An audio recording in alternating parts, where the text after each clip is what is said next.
wawindaji wetu pamoja na Mheshimiwa Rais. Makofi tafadhali. Asanteni, asanteni, asanteni. Tunaweza keti tafadhali. Asanteni waimbaji, tutaweza kurudia baadaye. Basi Mheshimiwa Rais, it's now my pleasure to invite Ms. Caroline Van Hoorn, UNHCR country representative, to make some few remarks, and thereafter we will go ahead.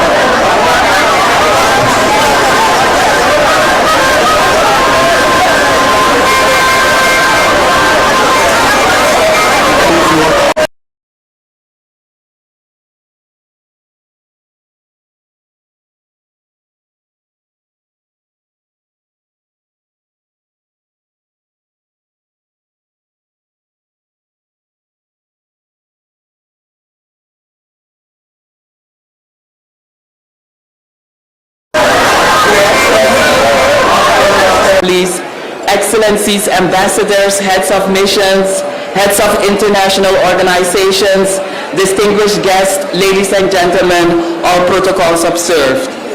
I'm very pleased to be here today to join the County of Turkana and its people as they celebrate the Turkana Tourism and Cultural Festival. Please allow me to thank the Government of Kenya for the continued collaboration in support of refugees in Kenya and for hosting displaced communities for more than 3 decades. Particularly, I would like to commend the efforts by His Excellency the President and the Government of Kenya for the outstanding and steadfast efforts towards continuously supporting refugees while sharing the greater responsibility and burden towards their inclusion into systems that provide equitable access to services. In this regard, the efforts of His Excellency Lomorukai, Turkana County Governor, and the county's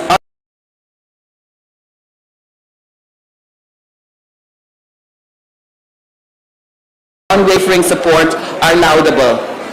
The local communities of Turkana have shown incredible hospitality, outstanding solidarity, and more importantly, extended a helping hand to those in need by offering them a place and welcoming them in their societies. They have embraced refugees as residents of Turkana County and include them in various activities in the society. Including refugees into communities' integrated development plans ensures their meaningful participation in the society and, more importantly, supports in building thriving and prosperous communities that are inclusive, just, and peaceful. All these remarkable efforts give hope to refugees. Excellencies, ladies and gentlemen, for many years, the government of Kenya has pioneered various approaches for supporting refugees. For example, the enactment of the Refugees Act of 2021, which provides new and additional opportunities, rights, protection, and solutions for refugees and asylum seekers in Kenya. In addition, the decision to transition from camps to integrated settlements through the development of the Sharika Plan will provide both refugees and the host communities with access to national services and programs aimed at facilitating self-reliance while at the same time supporting economic development in Kenya's refugee hosting areas. In this regard, the government of Kenya has shown pivotal leadership and ownership in operationalizing these acts and policies at the grassroots level through diligent and determined efforts. Despite the challenges and financial landscape, the government of Kenya has been contributing dedicated resources for promoting refugee inclusion in line with Kenya's commitments under the Comprehensive Refugee Response Framework, the CRRF, and the Global Compact on Refugees. Translating these into actions, the County of Turkana, through concerted actions, has made exceptional progress towards refugee inclusion at the grassroots level. Let me take this opportunity to thank the Governor of Turkana once again for this outstanding solidarity and support. Excellencies, ladies and gentlemen, while expressing my sincere thanks to donors and the international community for their support throughout this journey, I call upon you for your continued support and more equitable responsibility sharing.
We want to sustain our economic development and the social relationship as neighboring country and as well as cross-border community.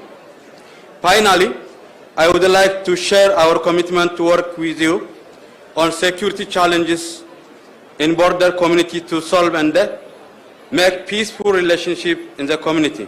Again, congratulations to you. Thank you.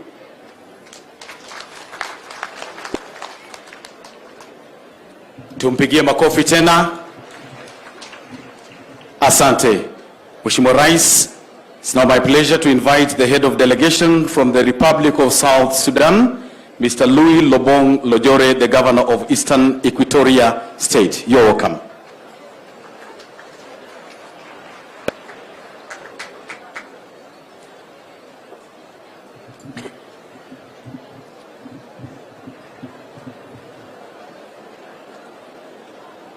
TURKANA na Yatakarada na.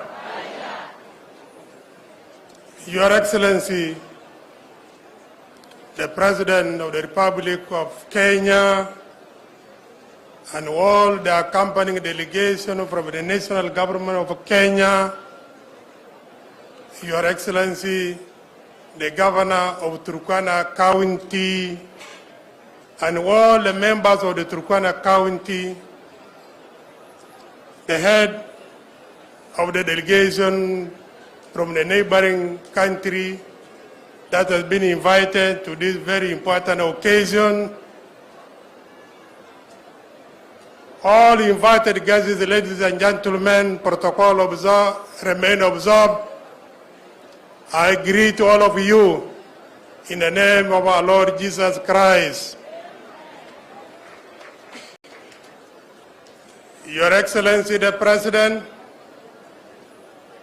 I, with my delegation, would like to appreciate the invitation that has been extended to us in the Republic of South Sudan, and also would like to appreciate the warm reception that has been accorded to me and my team yesterday from the security checkpoint of Nadapalo all the way to LODWAR. I would like to introduce my delegation wherever they are to rise up so that for the purpose of recognitions, I don't know where they are. That's the delegation that came with me from the Republic of South Sudan, particularly Eastern Equatoria State.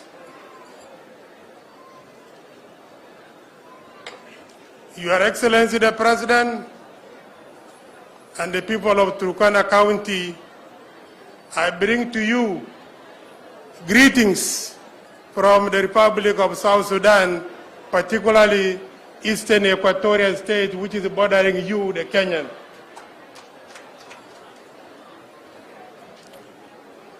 We came to join you for this very important occasion, Tobonglore Festival, because we are your neighbors,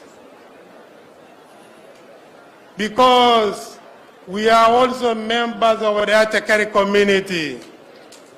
When your neighbor is having an occasion, whether good and bad, you have to go and join them. And that's why we are here today, to celebrate with you this tourism and cultural festival, Tobonglore.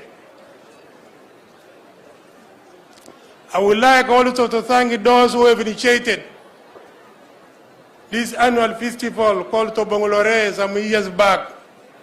Your Excellency the President, this Tobonglore has brought unity and peace among the Atakari community, all the neighboring tribes that are bordering the TURKANA. Previously, these people have been fighting and raiding each other. Since the initiation of the Tobonglore, cattle wrestling have reduced drastically.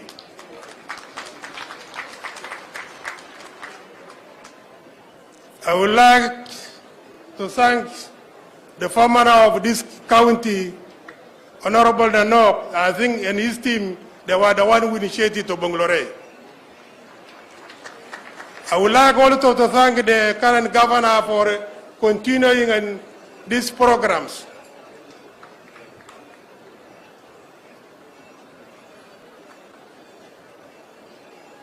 I would like also on behalf of the people of the Republic of South Sudan to thank our presidents, the President of the Republic of Kenya and the President of the Republic of South Sudan, for the excellent bilateral relations that they have created, and now the people of these two state countries are enjoying business movements, and we should continue to do so.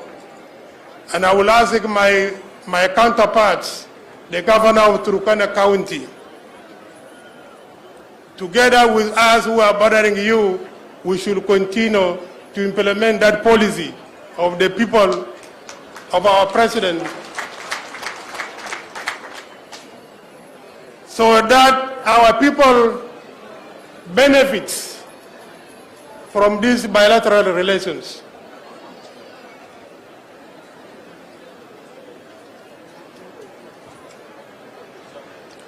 I would like to appeal to our president, the President of the Republic of Kenya and the President of the Republic of South Sudan, as communities who are bordering Kenya and you, the Turkana, that they should speed up this issue of the limitation and demarcation of the borders that has been done by our colonials, so that we translate it physically on the ground, so that we make use of our natural resources which are in these borders.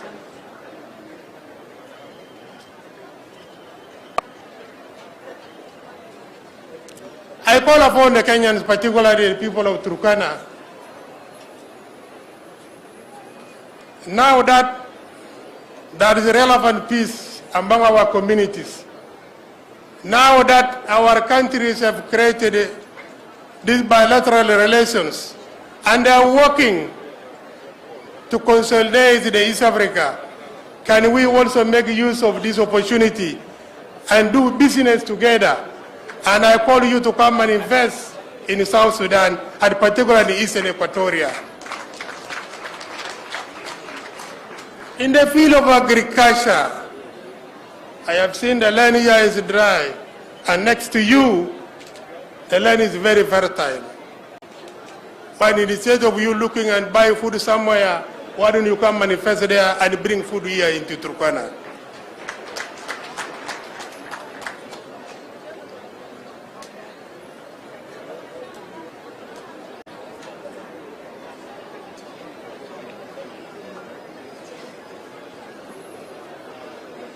Your Excellency the President, the Governor of Turkana, once again, we appreciate the invitations and we appreciate this kind of occasions, and let us continue to work together in peace, to work together to allow people to do business. With this, I would like to end up my remark here. Thank you so much. Tumpigie makofi tena tafadhali. And now, Your Excellency, to conclude speeches by international dignitaries, I now invite the acting Chinese ambassador to Kenya, Mr. Chang Ching Chong, to make a few remarks.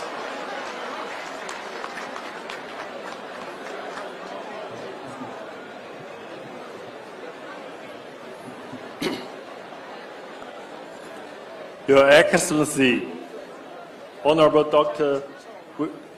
William Samoei Ruto, President of the Republic of Kenya, Your Excellencies, the Cabinet Secretaries and Governors, distinguished guests, ladies and gentlemen, and fellows in Turkana. Jumbo! Good morning. It is my great pleasure to join with you the fantastic event of the TURKANA Culture Festival. It is really my honor. But although I'm invited as a guest, I don't feel like a guest because I was told that TURKANA is the origin of humankind.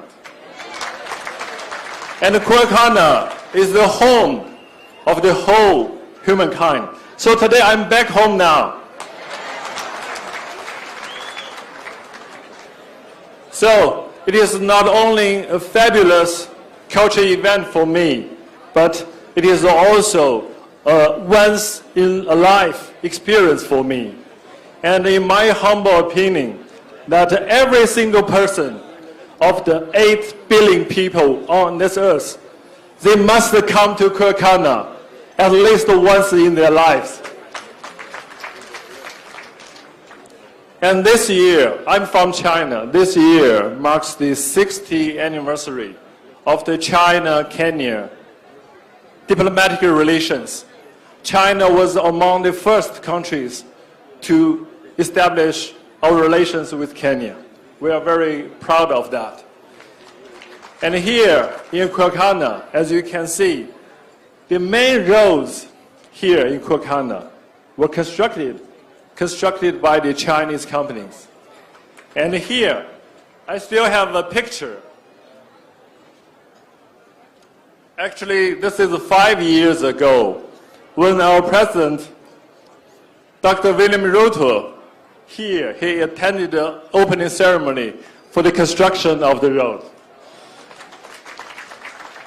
So it should be remembered that President has brought us a road and a road to the future prosperity for TURKANA.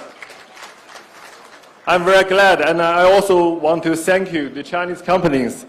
You let the road come true. Thank you very much.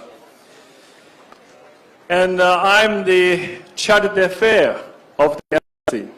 Our ambassador is now on the way back to China for another very important event, Road Forum. So I want to say, it is the commitment of our embassy to further enhance the people-to-people understanding and the culture-to-culture exchange.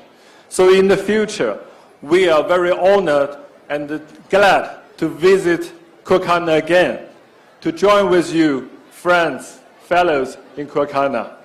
And also, I hope I can get the support from all of you. I want to introduce TURKANA, our human hometown, to my fellow friends in China. So more and more Chinese people will visit this place. Thank you very much. Thank you.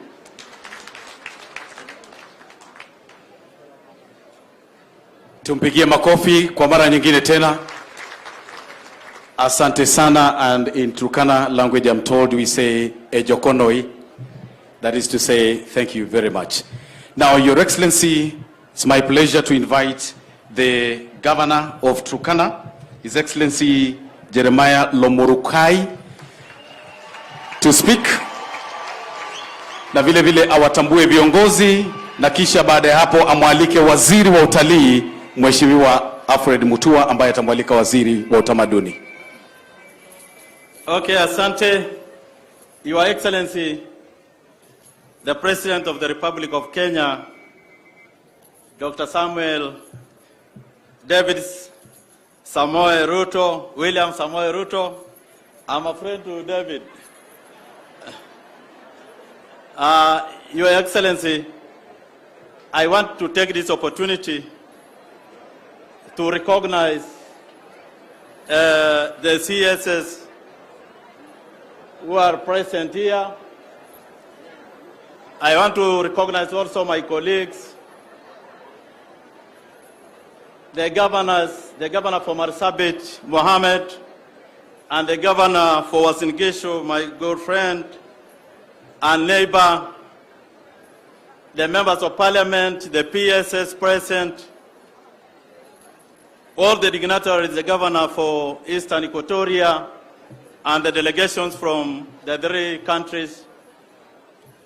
I want to also to recognize the Deputy Ambassador for China present here, and also our good friend Caroline, the representative, the UN representative for the UNHCR. Your Excellency, I want to also to recognize the members of County Assembly of Turkana present behind us here. I think before I make my speech, I want to take this opportunity to recognize a few members of parliament. All of them are not going to give speeches, but I will introduce them by their names, and the women rep and the member of parliament for Turkana Central will get 2 minutes each.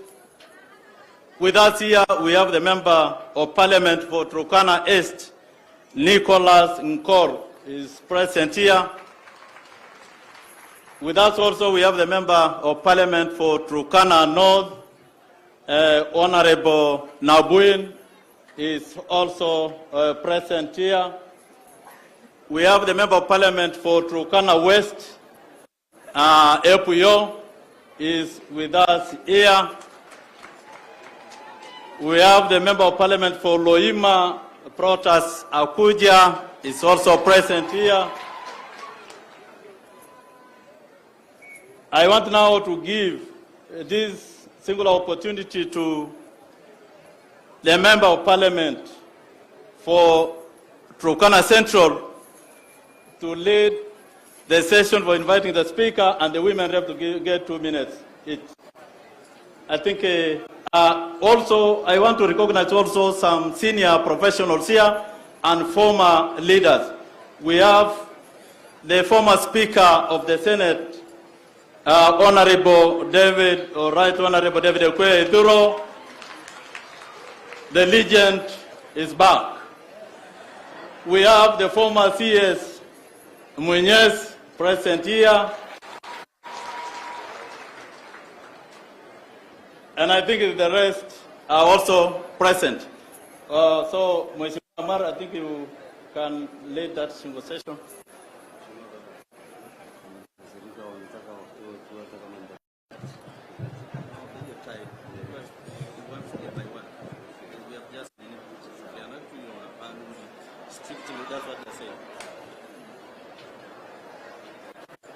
Mheshimiwa Rais aliye pia amiri jeshi mkuu wa Kenya, Daktari William Samoei Ruto,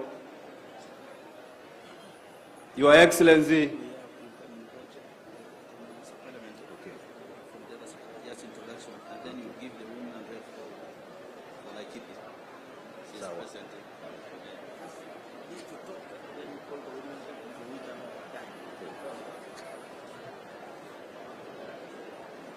Mheshimiwa Governor wa Turkana, Jeremiah Ekamais Lomorkai, heads of delegations from other countries present, CSS, PSS, MPs, MCS, watu wote wa Turkana County. Ejokozea, ekura kujikubroe,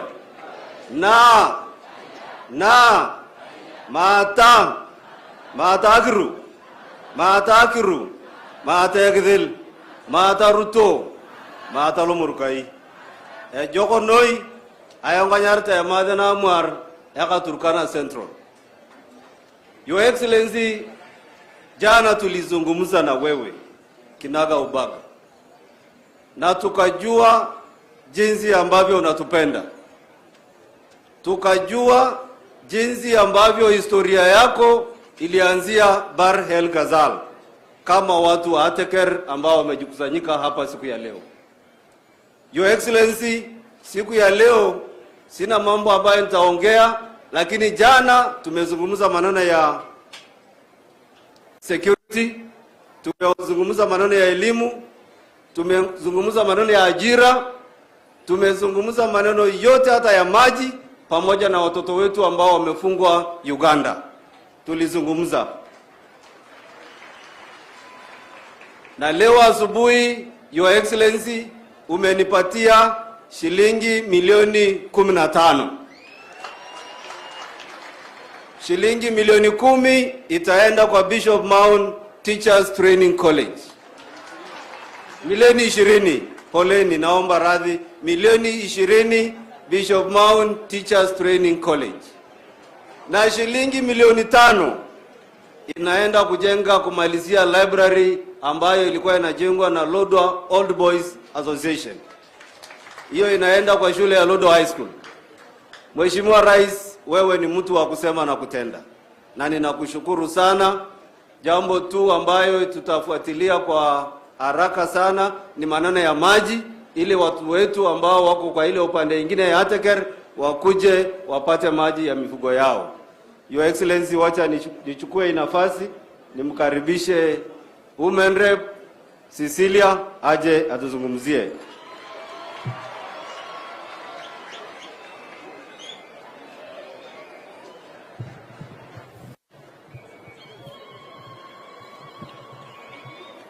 Your Excellency, the President of the Republic of Kenya, all protocols observed.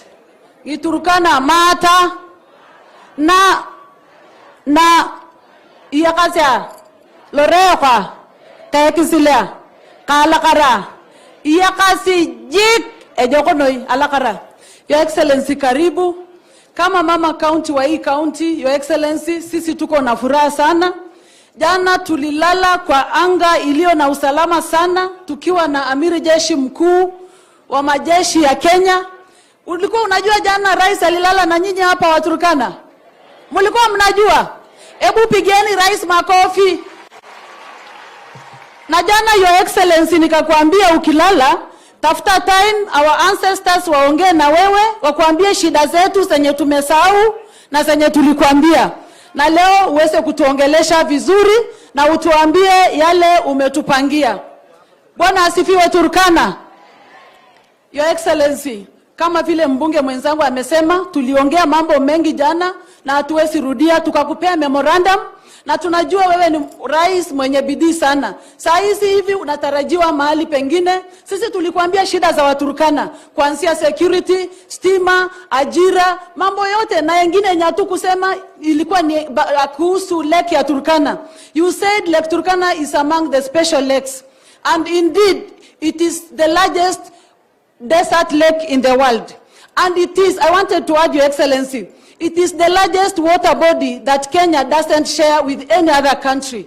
So Your Excellency, yale maneno Governor wa Marsabit alisema ferrying services iwekwe hapa. Watu waende Marsabit wanunue vitu vyao, wakuje na ferry hapo Kalokol, hapo Elie. Your Excellency, angalia ya maneno. Na mambo yenye nitaweza turudia ni moja, Your Excellency. Mambo ya insecurity peke yake, Your Excellency. Sisi juzi tuliona kuna mbunge fulani ati tumemaliza juzi campaign, tulikuwa in yellow clad na Mungu akatusaidia wewe umekuwa rais.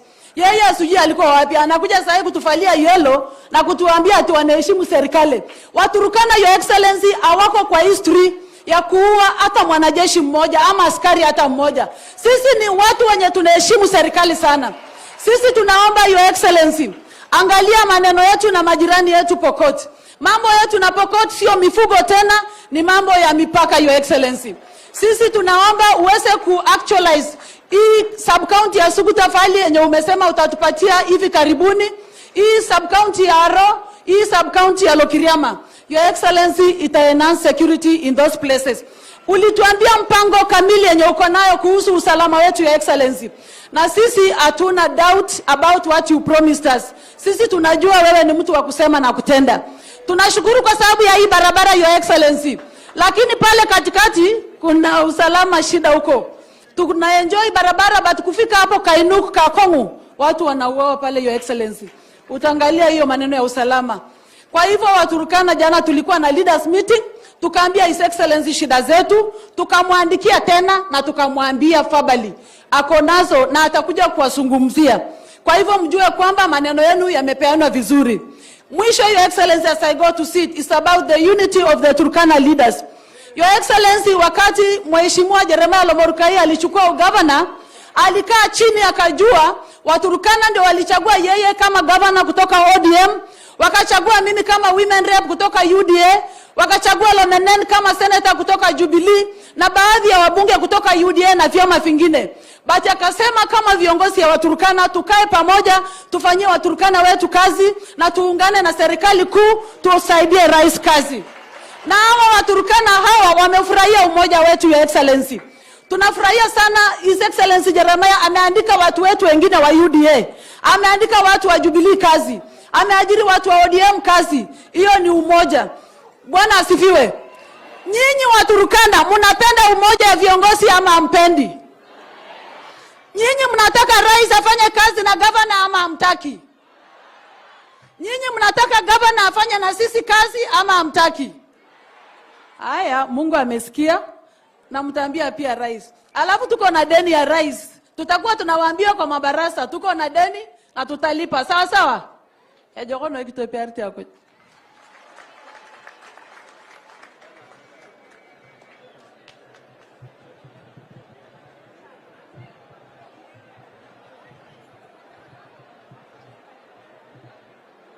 Mheshimiwa Rais, unajua tumepatia Cecilia muda mwingi kwa sababu ni kama mama yangu.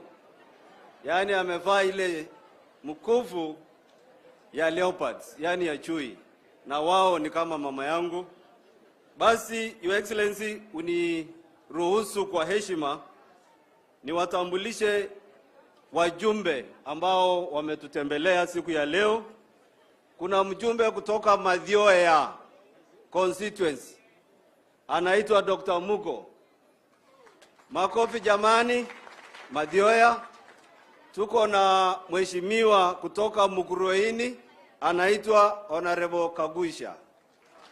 Kagusha, asante. Tuko mheshimiwa kutoka Igembe South, Wameru mpo? Haya, tuko na John Paul wa Igembe South. Karibu. Asante.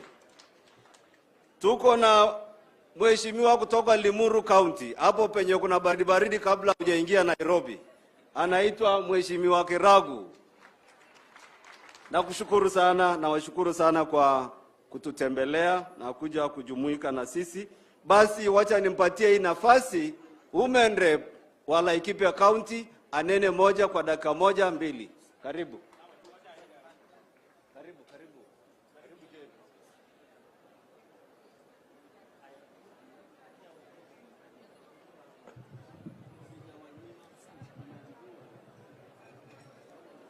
Your Excellency the President, Dr. William Samoei Ruto, Cabinet Secretaries present, PSS present, Governors present, wajumbe wenzangu, MCAs walio huku na Wanaturkana ejogo. Mata, mata, mata, na, Kipuro Yesu. Jina langu ni Jane Kagiri na mimi ndiye Akimat wa kule Laikipia County.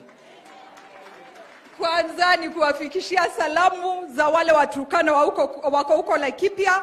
Si mnajua wako Kandutura, kule Kaishakun, Juakali, kule Dome, Tutu, Zimbabwe.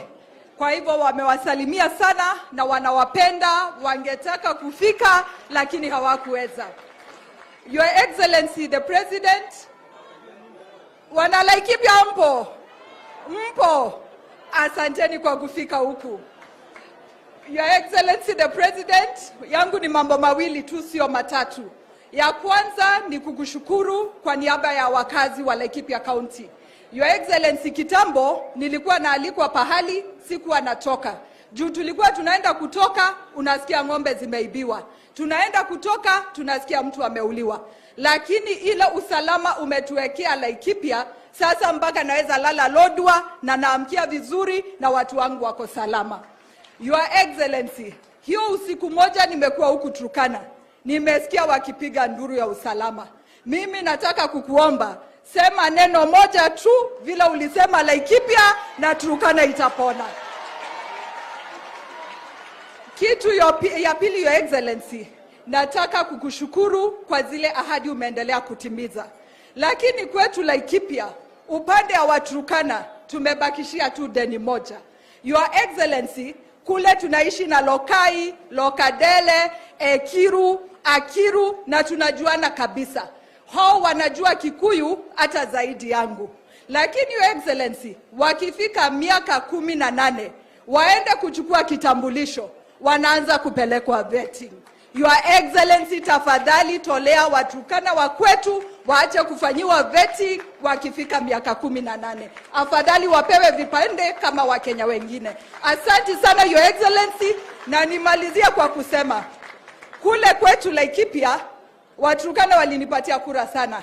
Na nasikia siku ya kupiga kura walikuwa wanaenda wakisema Gagiri, Gagiri, Gagiri ili wakumbuke Kagiri. Leo wameniambia huku Your Excellency 2027 watatembea wakisema RUTO, RUTO, RUTO, RUTO ili wasisahau. Asanteni sana na Mungu awabariki. Asante Mheshimiwa Jane. Wacha nimkaribishe Mheshimiwa Nicholas Ngikor. Thank you, Your Excellency, for giving us time.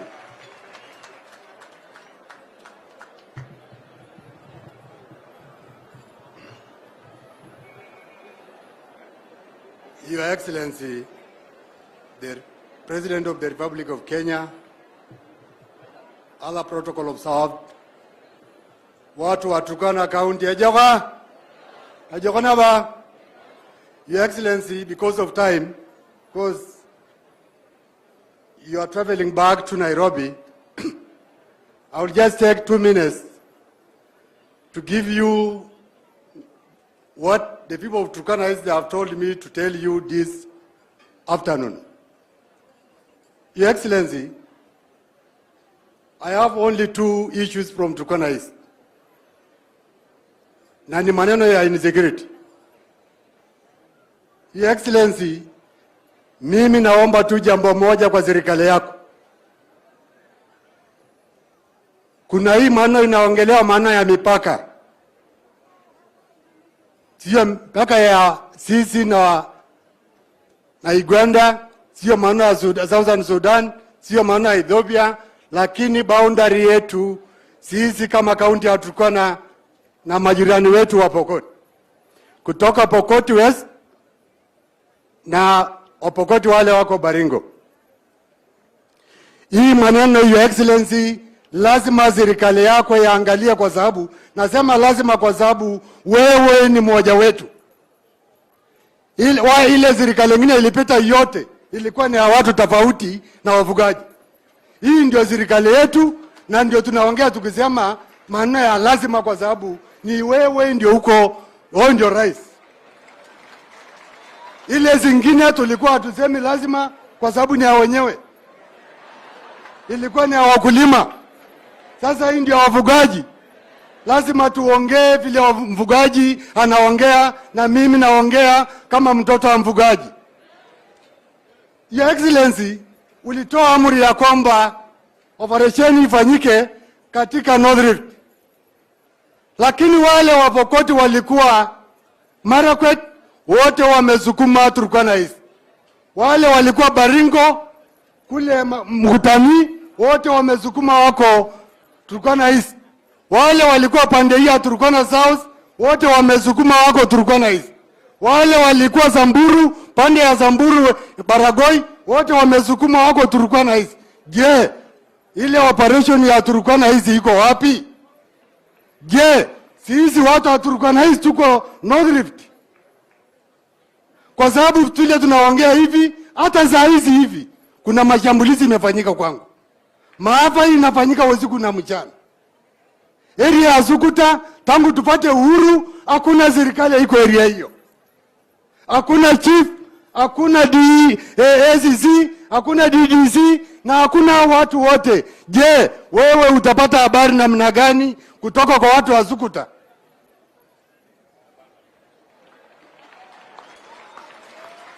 Wewe utupange maneno ingine, watu wanaongea maneno ya siasa. Sisi kama Waturkana, sisi hatuna asanti kwa dictionary yetu. Wewe ukitufanyia jambo, sisi ni kunyamaza tu. Kuna mahali tutakutana, tutasema asanti yetu. Ninaomba tu jambo moja. ita county commissioner ya Baringo, ita county commissioner ya Turkana county, itisha land size ya hiyo sub counties mbili ya Baringo na Turkana county na zaidi Turkana East na Tiate. Angalia, kwa sababu kule Amaya Samburu wameingia, wamesukuma huko. Kule ndani ya Turkana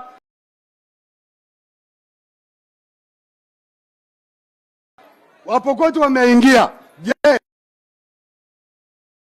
inatembea usiku na mchana? Je, aliwa inatembea?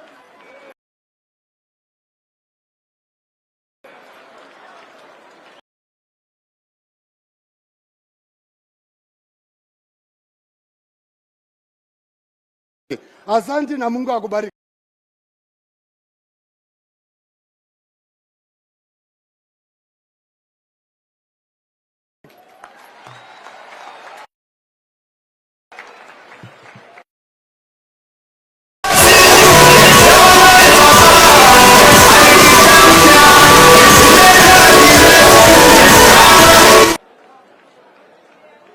Your Excellency the President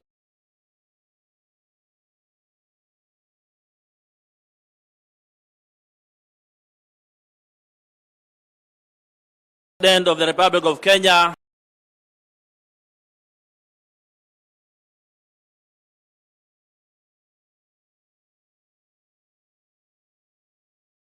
with the largest number of livestock in this country.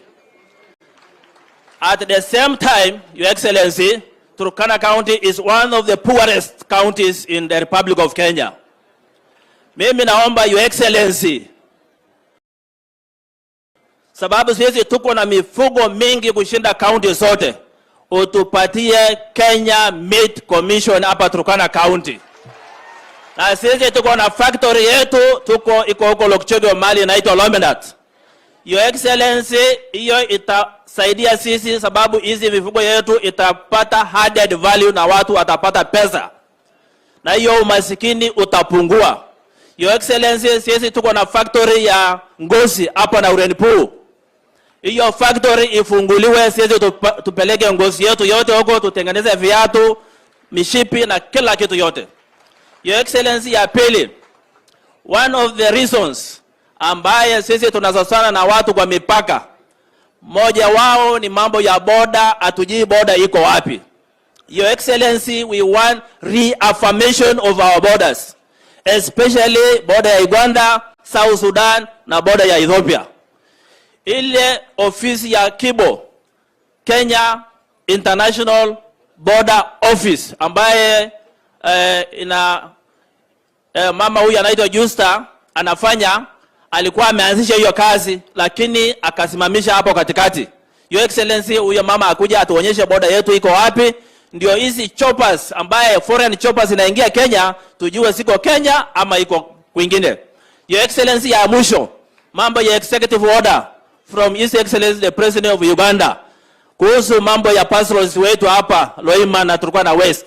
Your Excellency, hiyo wewe umeongelelea, umesema unawasiliana na Museveni na hiyo ni mzuri. Your Excellency, Your Excellency, hiyo order ama hiyo executive order itaisha kama tutapata maji pale, maji ya mifugo. Tupate Kobebe uko Lokriama, tupate Kobebe uko Turkana West na mifugo yetu haiwezi enda tena Uganda.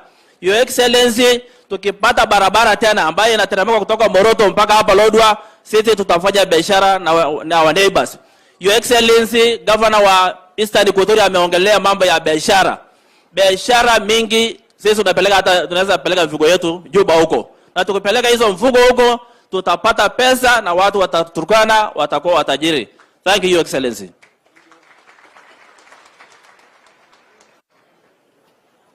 Mheshimiwa Epuyo, Turkana West.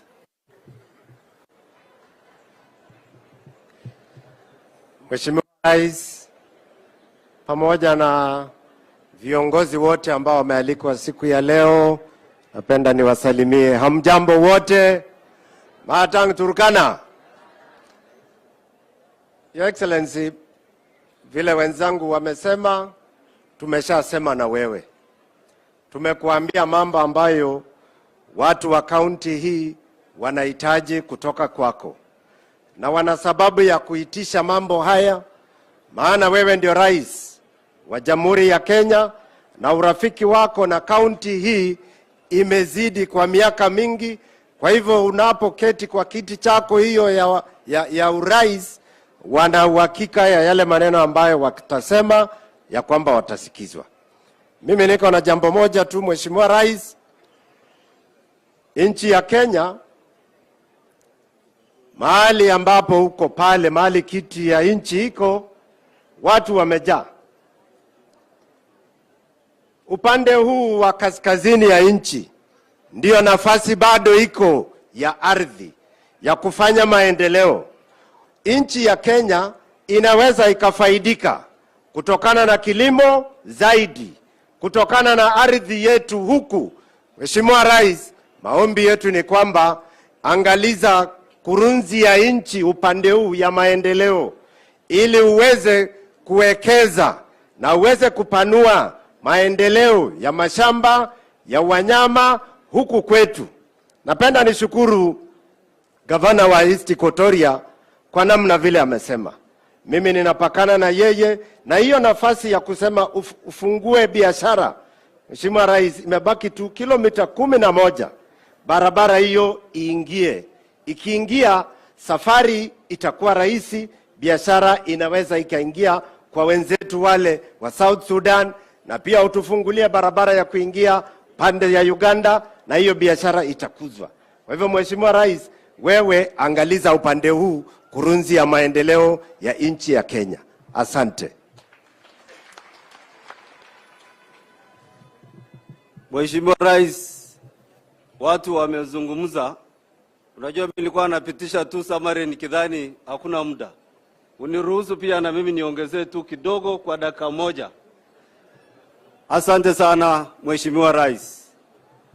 Mheshimiwa Rais, hapa Turkana Central bado tunatumia generator. Na jana tulisema ya kwamba kwa sababu stima ya Takwel Gorge iko kilomita 87 hapa, tukasema ifurutwe na iende mpaka Kalokol. Ndio maneno ya climate change pia iweze kuangaliwa, kwa sababu tukitumia hydroelectric power tutakuwa tumeingia kwa clean ama green energy. Ndio tuachane na diesel. Jambo la pili, Your Excellency, Mheshimiwa Mohamed ambaye ni gavana wetu wa Marsabit, jinsi peke yake tunamfikia ni kwa kupitia kwa Lake Turkana. Tungeomba sana barabara ambaye itaenda mpaka ituunganishe sisi na Southward, ili tuweze kufika Samburu na tuweze pia kufika Marsabit. Hiyo ni barabara ambayo inaitwa LODWAR Southward Road. Tatu, Mheshimiwa Rais, ni kwamba kuna hapa Turkana University College ambaye ni mtoto wako. Tungeomba sana charter ili hiyo university ipate capitation mzuri na watoto wetu waweze kusoma. Nne, Mheshimiwa Rais, Bishop Mount Teachers Training College ambayo umetoa shilingi milioni 20 iko hapa, na tunashukuru sana kwa hiyo. Kuliko walimu wetu kwenda mbali, watakuwa wanasomea hapa. Mwisho, Mheshimiwa Rais, hapa ni Cradle of Mankind, na watu wa Turkana Basin Institute wametusaidia sana kujua kwamba hapa ndio tulianzia mwendo wetu. Tungeomba sana tuanze shughuli ya kutafuta mahali pa kuweka hiyo mifupa. Science Park, yani iwe pia magnet ya tourism, ikuje hapa na dunia yote ijue ya kwamba hapa Turkana Central ndio mahali ambayo tumeweka hizo mifupa, na tourists wakuje kwa wingi sana. Mheshimiwa Rais, tunakushukuru kwa sababu ya yale ambayo umetenda.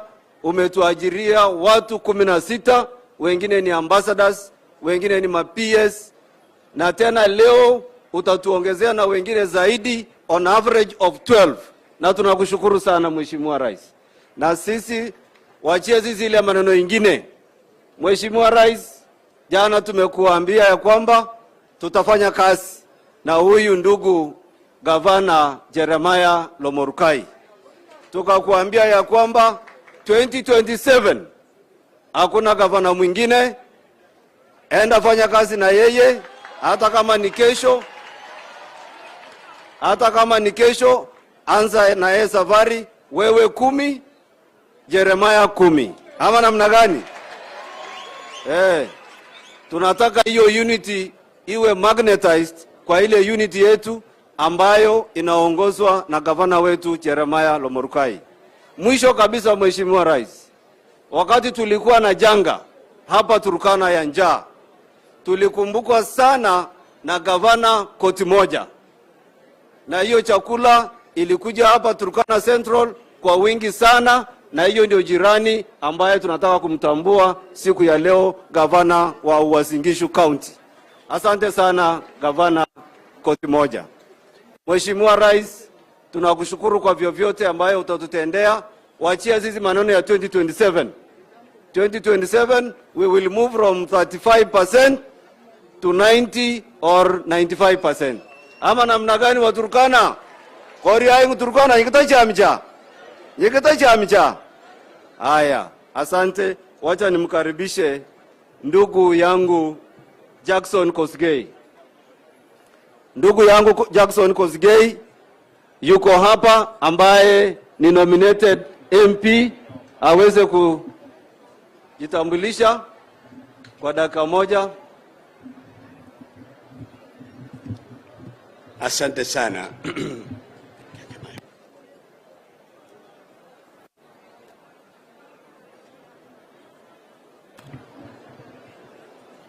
Asante sana ndugu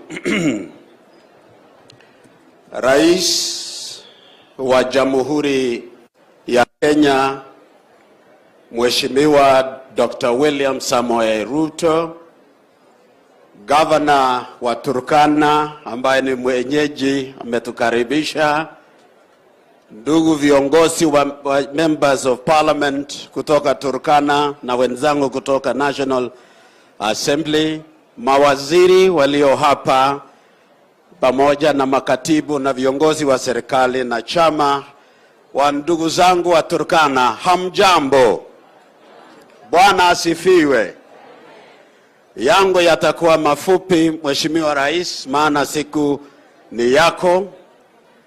Ilisemekana na wazee wetu tulipoweka msingi wa taifa hili, mkosa mila ni mtumwa. Ni nani?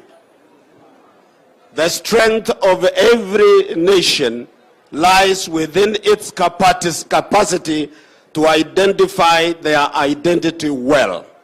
Because without identity, you got no destiny. You become a colorless people. Tumekuja kujiunga nanyi na kusema pongezi sana kwa viongozi wa Turkana kuanzisha na kufikiria juu ya kusherekea utamaduni wetu. Asanteni sana. Mheshimiwa Rais, kwa heshima ningependa kumkaribisha John Paul wa Igembe South.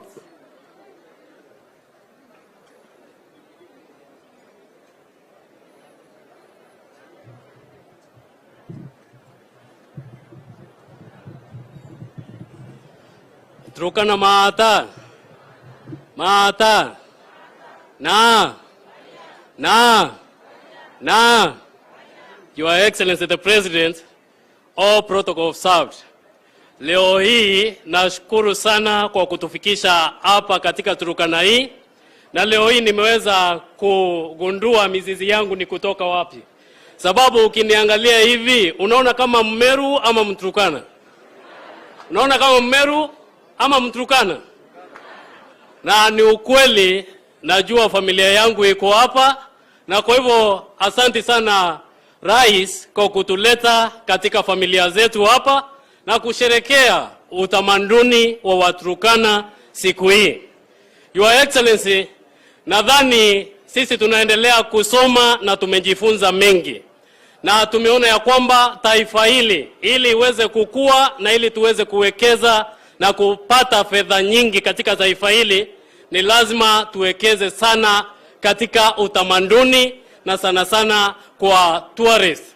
Your Excellency, hapa Turkana ndio mahali ambapo mtu wa kwanza ama yale mabaki ya mtu wa kwanza yaliweza kupatikana hapa, na kwa hivyo ni vizuri kama vile ambavyo unapanga ufungue huku Turkana, ufungulie mataifa yote waweze kutembea hapa, tuweze kupata fedha kama wananchi wa Kenya, na pia wananchi wa hapa Turkana waweze kufaidika kwa huu tamaduni wao na pia historia ambayo inapatikana hapa Turkana. Turkana, nikiwauliza swali moja tu, sababu jana tuliweza kuzungumza na tukasikiza viongozi wenu, saa hizi wameweza kuzungumza kwa sauti moja. Na nishukuru rais wetu William Ruto, sababu huyu rais huwa ananistua saa zingine sana na kunisangaza, sababu anatembea mahali ambapo watu waliweza kumwachilia na wakasema huyu hawasimami naye, na amekuja katika Turkana hii. Nyinyi mko tayari kusimama na William Ruto mwaka wa 2027? Mtasimama na William? Mtampatia kura wakati huu ama mtapotea njia tena? Mtapotea njia tena? Mtasimama na William? Na William ni rais wa kusema na kutenda, na niwaambie yale ambayo alituahidi wakati wa siasa, wakati huu yameweza kuonekana. Na kumbukeni ya kwamba kaunti zetu hazikuwa zinapata pesa kama vile ambavyo wakati huu tumeweza kupata. Sisi kama wabunge tulipata pesa zetu zote za CDF mwaka ukiwa unaisha, kumaanisha ni rais ambaye anazungumza na analitekeleza lile ambalo analisema. Kwa hivyo yale ambayo mnayasikia kule msiyatilie maanani, bali msingatie yale ambayo rais wetu anayasema, na ni rais ambaye anaona mbele, na mahali ambapo anatupeleka katika taifa hili anatupeleka mahali pazuri. Asanteni sana, Mungu awabariki.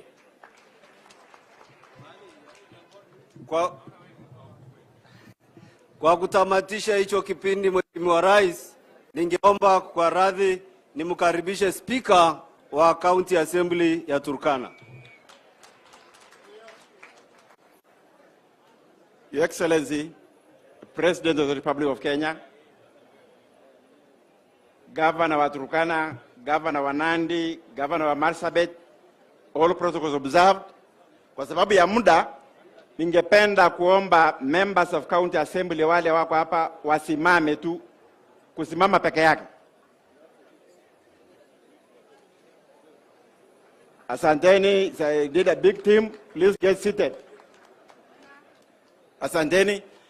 Ya kwanza nitakuwa na mambo machache mawili. Ya kwanza ni kuomba mambo ya Turkana, specifically Lake Turkana development. Mambo ya Lake Turkana ndio Waturkana wote huwa wanategemea kwa mambo ya livelihoods wakati ya ukame. Lake Turkana ecosystem is highly underdeveloped. Maombi sisi kama viongozi ni kuomba serikali yako itupatie infrastructural development ya Lake Turkana on both sides. Kwa ile upande ya Marsabit County na ile upande iko Turkana County. That will be sufficient enough to cushion the Turkana community from incidents of food insecurity.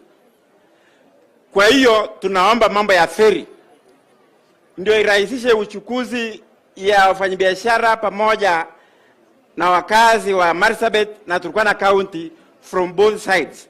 Na tunashukuru sana umeteua kijana wetu Geoffrey Kaitiko kuwa PS. Kwa kwake huko itarahisisha kazi yetu na kusaidika kwetu kama jamii ya Turkana. Ya pili ni mambo ya insecurity, specifically Suguta area. Your Excellency, mimi nimetembea katika kaunti ya Turkana sehemu zote na taifa, katika sehemu zote taifa la Kenya. That is the only place ambayo serikali ya nchi hii tangu independence imesahau area ya Suguta. Ya kwanza, shule zote zimefungwa, hakuna hospitali, hakuna barabara, hakuna maji, na wale watu wanaishi huko wanaishi kama refugees in camps, na hata idadi yao imeenda chini kwa sababu ya kufahamiwa kila wakati wanatoroka sehemu zingine. Your Excellency, is my humble appeal to you to make a courtesy visit to Suguta Valley, specifically the area of Kapedo, Napeiton, and Kamuge. It is extremely horrible. Extremely horrible. Your Excellency, kwa sababu ya insecurity, imekuwa vigumu kwa watu wa serikali kufanya kazi huko. Kwa sababu ya insecurity, hakuna kanisa inaendelea huko. Kwa sababu ya insecurity, hakuna makampuni hata Red Cross ambaye inafanya kazi huko. So that's another part of this country that requires your attention at the head of this country. Ya mwisho, Your Excellency, mengi tumeongea jana kwa mambo ya miradi ya maendeleo. Mimi ningekuomba, mimi najua kuna shida ya uchumi ya nchi hii yetu haiendi sawa. Sio tu Kenya lakini the whole world. The whole world. Jaribu kutusaidia mambo ya infrastructural development. Kuna miradi ya maendeleo ulianzisha lami kutoka Lodwar town kuelekea Lorugum mpaka upande ya West Pokot. Alafu kuna lami ambaye ulianzisha kutoka Todanyang, Lokitang na Kahalokon. That will be able to, that infrastructure will open that region for ease of development and movement of services and human capital. Ya mwisho, mambo ya umoja. Sisi kama viongozi ya Waturkana tumekubaliana kwa kauli moja chini ya Governor Lomurukai kwamba we will support your government and Lomurukai will be your candidate for gubernatorial seat in this county. Hapo ndio tuko and we will deliver. Niturkana yarba ni edeni ka kaya mo itloko. Na yada we edeni merengi ya kitaja. Tajo to wane edeni ngolo kurnyata jo. Kwa kweli hakuna adhuburuto aloturkwan elala kakudwanga ito ane yote tangu independence. Ale muna yekwe yedhuro RUTO. Ale muna munyezi RUTO. PSA kai RUTO. Na kulewele weiloko RUTO. Jefur kai tuko RUTO. Lokitela RUTO. Barabar RUTO. Highway yote RUTO. Anyama nyadhame akura tarama ngone ko na nikimeka na RUTO alobe iba. Itemogno ninia. Eremi to kone ko na ngori eweya line pamoja. Haya, ngaya kitu ngabaadhi kuwei ka RUTO akwa na alobe. Najua ayonga dalo karre akani ara ekekenya kunya korona toliyo yo mashauri ko nini. Your Excellency, ningependa kualika Governor wa Turkana aendelee na program kutoka hapo. Mungu awabariki.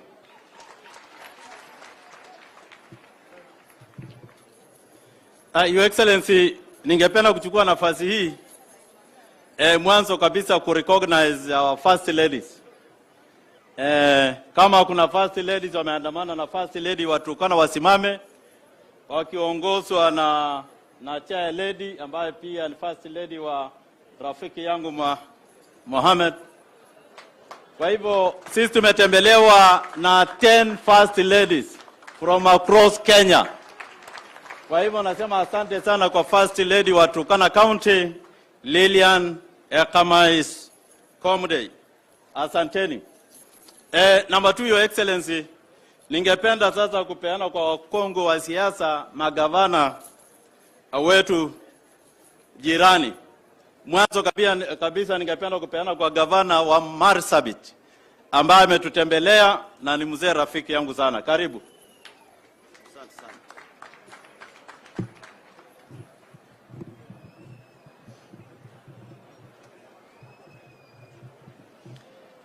Basi Rais wa Taifa Daktari William Samoei Ruto, na viongozi wote ambao wamealikwa siku ya leo, wananchi tukufu wa Turkana, asalamu alaikum.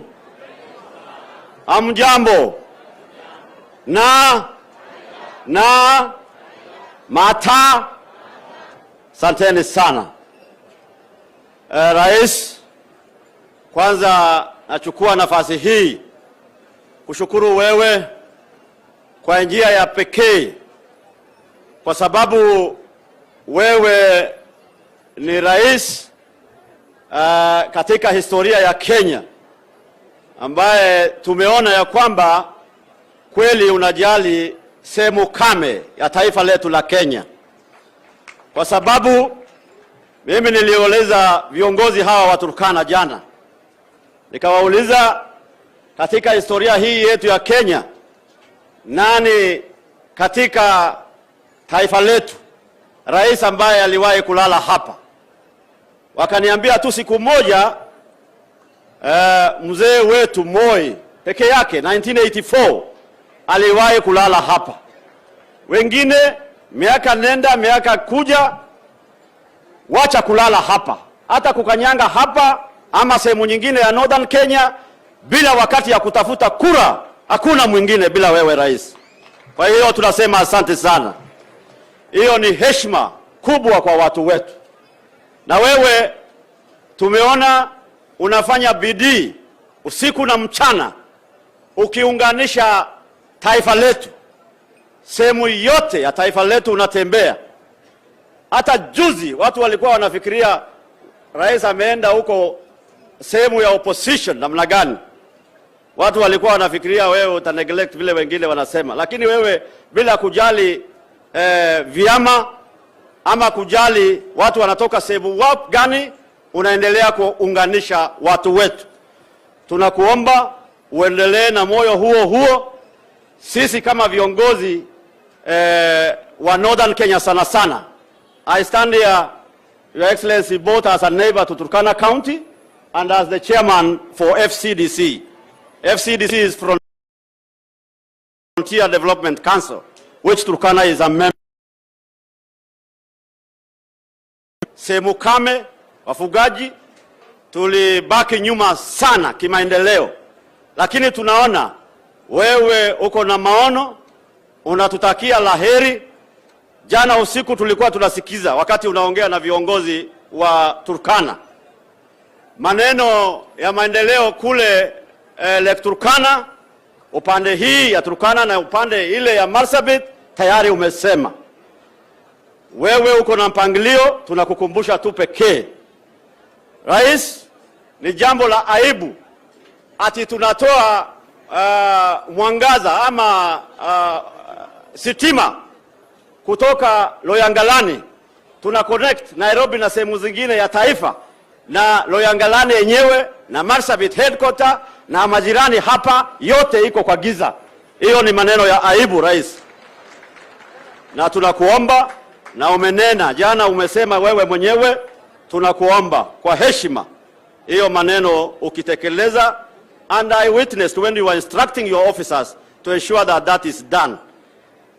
We want to encourage you to fast track that matter kindly and ensure that we are connected to the light. Ya pili, Your Excellency, na wewe mwenyewe umesema, viongozi nikisikiza hapa wametaja pia, to spur development between or either side of the lake, both in Turkana and in Marsabit. We need connection between the two counties so that we have ease of transport, both by road and by the lake. So the solution to that is a ferry, which yourself you have already pronounced. And Your Excellency, I know you are going to do that. And I have also witnessed when you are instructing your officers to spur development along the lake and to ensure that we do fishing either side of the lake. You have your own program which is on course. We encourage you to fast track that for us. Finally, Your Excellency, because today is your day, ile mpango yako ya dams, Northern Kenya iko na rutuba mzuri. Shida tu pekee ni maji. Kama maji ikipatikana, tunaweza kuzalisha chakula hata kulisha sehemu zingine ya taifa letu. Na mimi najua huko na mpango ya hizo madams. Naomba tu na kukumbusha, if we can fast track initiative of doing large dams within northern Kenya and other parts of the country, we will be very grateful and we shall be with you. Kwa hayo machache, wananchi watu wa Turkana, si rais wetu ni mtu ya heshima. Mko na yeye ama amuko? Mko na yeye ama amuko? Tukubali ya kwamba tutakuwa na yeye sote. Hebu mnionyeshe kwa mikono. Bas, rais, kama viongozi wa sehemu kame ya taifa letu, tutasimama na wewe. Ile mgawanyiko, division ya last time, you will not experience it this time. 100% our people will be behind you. Finally, I want to recognize the First Lady of Marsabit County, who is also here. She's also the chair of the First Ladies Association of the counties. If I make that mistake nyumbani, unajua rais hata kupata maji. Sasa tunataka tumwalike rafiki na jirani wetu wa Uasin Gishu County, Governor koti moja.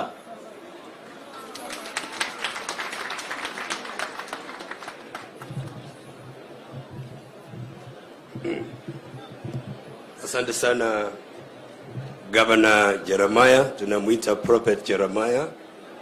Mheshimiwa Rais wa Jamhuri wa Kenya, waheshimiwa magovernors ambao mko hapa, waheshimiwa wajumbe, wakuu wa serikali, watu wote wa Turkana, wajeni wasalamie kwa Kikalenjin Chamge. Rudia tena Chamge. Ongeza neno missing Chamge. Sisi wa Kalenjin tunasalamia watu mara mbili. Chamge ya kwanza ni kusema muzae vijana. Chamge ya pili muzae wasijana, alafu dunia inaendelea namna hiyo. Ya pili, Mheshimiwa Rais, tunafurahi sana kwamba Turkana wametuonyesha mambo mazuri ya kuchunga utamaduni wetu. Kati ya watu bilioni 8 dunia hii, wawezi kujulikana kati ya hao watu wote unless uko na utamaduni wako na kitu ya kukuonyesha wewe ni nani. Bure utasama katikati ya watu wengine. Na Turkana wameonekana kwamba ni watu tofauti. Nataka niseme asanteni sana. Nimesikia kwamba dunia hii Mungu aliumba watu walianzia hapa. Na kama walianzia hapa, hata mimi niko na share. Nasema kuna sura ya babu yangu ako ndani hapa. Kwa hivyo nikiongea niko nyumbani. Mheshimiwa Rais, nimesikia hao viongozi wakiongea. Hiyo jambo ya Turkana University College ni vizuri upatie chata. Kule Uasin Gishu sisi tumetunikiwa na universities kadhaa, na tumeona vile kuwa na universities karibu na county inabadilisha sehemu na maisha ya watu hapo. Kwa hivyo naunga mkono sana kwamba wapatie chata yao ili hapa tupanue ndio ikuwe mahali pa education hub. Ya pili, nikisimama kwa niaba ya viongozi wa NORED. Eldoret ni headquarters ya NORED. Na leo mjaona viongozi wengine kwa sababu ya mbalimbali ambayo imewafunga, lakini nataka niseme tumefanya kazi pamoja sana na huyo gavana wetu wa Turkana. Na tunakubaliana kwamba tukisafiri kule mbele 2027 dunia hii yote president mwenye atapata kwa urahisi sana kwa president ni Dr. William Samoei Ruto. Na tunakubali kwamba sisi wote tutasafiri safari ambaye tunaenda pamoja. Council of Governors, Your Excellency, tukiwa ndani tukiongea maendeleo wote wanakusifia sana. For the first time umetupatia pesa ya counties in time. Hakuna mwenye ana complain. Na tunasema asante sana Rais. Nikimalizia nataka niseme Uasin Gishu na Turkana, nyinyi mko na rasilimali kando na yetu. Mko na samaki, mko na ng'ombe wengi, mko na mbuzi. Sisi pale pia tuko na mahindi na tuko na ngano, na tulikubaliana Uasin Gishu ikiwa ni brain basket ya Kenya. Hatutakubali Waturkana hapa nyumbani wakiwa na changamoto ya chakula wakose chakula. Ndio wakati ule Rais ulipotuambia kwamba tusaidie ndugu zetu sisi Uasin Gishu, kwa sababu umetufundisha kukuwa very generous kwa kila mtu. Kupitia ile group yetu inaitwa Save a Life Initiative, tulimobilize food stamp worth over 10 million na tukaleta hapa Turkana kusaidia ndugu zetu. Tunataka kusema asanteni sana ndugu zetu. Hiyo maombi mnatuombea ndio inatufanya tufaulu. Alafu ya mwisho, Your Excellency, nataka niseme asante sana. Nimefurahi sana kutembea na wewe na nimesikia kwamba hii dunia yote nyinyi hamjui huyu Excellency alikuwa ni mjumbe wangu. Tangu aombe kura hajawahi kuanguka hata moja. Yeye ni kupita, kwa hivyo hiyo 10 yake inaenda tu. Hata usijaribu kukuza, hata usifikirie na usifanye makosa kwenda nje ya hiyo. Sisi tuko na yeye mpaka mwisho. Asanteni sana. Niko na first lady pia kutoka Uasin Gishu. Nataka nifike nyumbani nipate amani. Wapi yeye? Ndio yule? Asanteni sana. Mungu awabariki.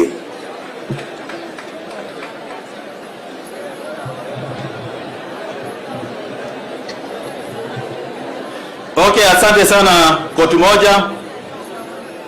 Your Excellency, mimi nimeamua kuweka speech yangu kando kwa sababu nikitazama masaa naona kwamba tutakukosea, na sisi hatutaki wewe utoke hapa kama uko na huzuni kwamba ulitoka usiku na ulikuwa natakana utoke saa 8 kamili.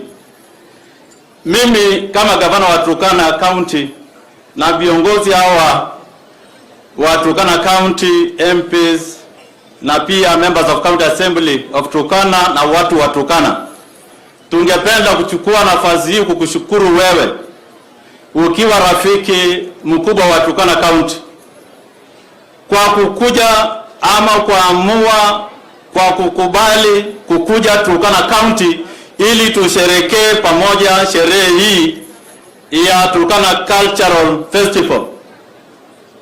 Ilikuwa ngumu kwa watu wengi na hakuna mtu alikuwa anajua kwamba utakuja, lakini vile umefika mambo yangu sasa yako sawa sawa. Jambo la pili, hii sherehe sasa tunasherehekea the 7th edition ya Cultural Festival ya Turkana County. Na sisi kama wa Turkana, mimi kama gavana wa Turkana County najua mimi ni gavana ya magavana na pia gavana wa rais, kwa sababu hapa miaka 1600 iliyopita hapa ndio maisha ya watu wote, hata wale wako US yalianzia hapa Turkana. Kwa hivyo mimi ni gavana wenu na pia mimi ni gavana wa rais. Ite niko na leo. Nani ndio gavana ya watu wote? Si ninapatikana. Haya. Hilo ndio jambo langu la pili. Nikienda kwa mambo mengine ambayo nilikuwa napenda kuambia, mambo mengi yameongewa jana na pia leo wabunge wameongelea. Mimi ningependa kuongelea jambo la connection to the national grid.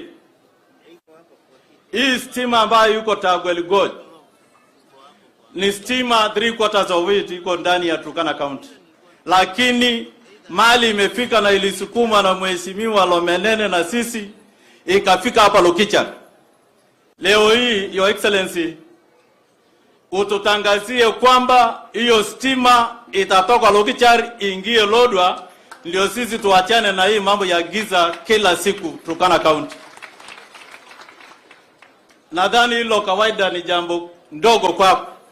Jambo lingine Your Excellency, kuna barabara ambalo linatoka kule kwa mpaka wetu na Uganda, kutoka Lomokori kuja hapa LODWAR kupitia Loketang kwenda Kibish na iende Ethiopia. Tafadhali ututafutie ofadhili, hata kama ni wale wewe ulisukuma wakati ule wakatuletea hii barabara, tafadhali usichoke na sisi. Utupatie hiyo barabara.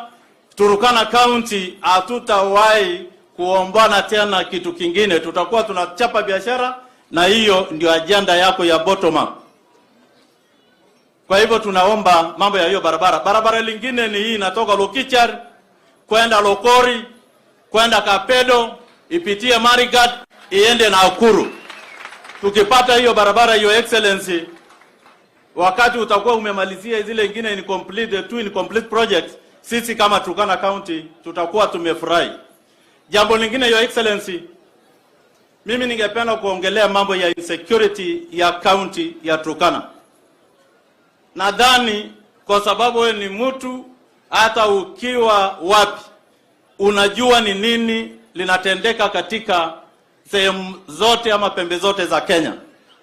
Turkana County kwa miraba yake yote ni 77,000 square kilometers. Na ile county inatufuata ni Marsabit ambayo yuko karibu na 78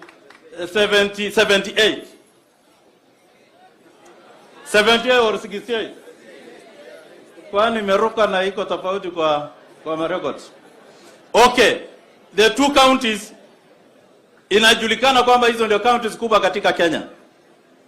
Sehemu yetu ya Kapedo, Your Excellency, mahali penye ulipigiwa kura 100%. Zile sehemu zote ambazo ziko kwa mipaka yetu na majirani, hizo areas zote zilikupigia wewe kura 100%. Wewe 100%, mimi 100%. Kwa hivyo mimi ninakuomba, wacha watu wa Kapedo, wacha watu wa Nadome, watu wa Kamuge, watu wa Napeiton, watu wa Lokori, watu wa Katilia, watu wa Lomelo wapate uhuru wakati wako. Wacha wapate uhuru wakati wako. Kuna mtu aliniambia ati askari hajawahi pata uhuru. Lakini kama kuna areas katika Kenya mimi naona asijapata uhuru. Tulitembea na mheshimiwa speaker wetu, tulitembea na timu ya security, ni maajabu yanatendeka katika sehemu ya Bonde la Ufa, sehemu hiyo ya Sukuta, maajabu ya Musa, watu wanachomwa kama mbuzi, watu wanauliwa kila siku. Tafadhali Your Excellency, nafasi hii na nafasi yako, na wewe ulisema yule culprit, yule militia ambaye anasumbua maisha ya Wanakenya ndani ya mipaka yetu, wewe utadili na hawa sawa sawa. Utadili na hawa sawa sawa. Mimi nimeamua kama gavana wa Turkana County niweke fedha fulani katika resettlement programs ya centers kama ya Nadome, Kamuge, Lomelo na Napeiton na pia sehemu za Kapedo. Nitaweka pesa, nimeweka pesa milioni 105 kuresettle watu wa Napeiton. Na tumepeana kandarasi na tunataka na tutahakikisha hiyo kandarasi, nimeongea na county commissioner ambaye ulitutumia na anachapa kazi, kwamba wakati wa ujenzi wa hiyo project security kamili ya serikali iwe pale, tumalizie hiyo project. Na pia tutaweka fedha ya kurudisha watu wa Nadome wale wamekuwa wakimbizi katika mji wa Lokori. Tunataka kurudisha Nadome na pia Lomelo na Kamuge. Watu wetu, watoto wetu hawasomi katika sehemu hiyo. Na wewe ulitoa fedha ukaambia pia Kenya Defence Forces wapatie ama wapeane huduma ya kujenga zile mashule zilifungwa kwa sababu ya insecurity, including Nadome na pia na Pecho mahali watu walichomwa kama mbuzi.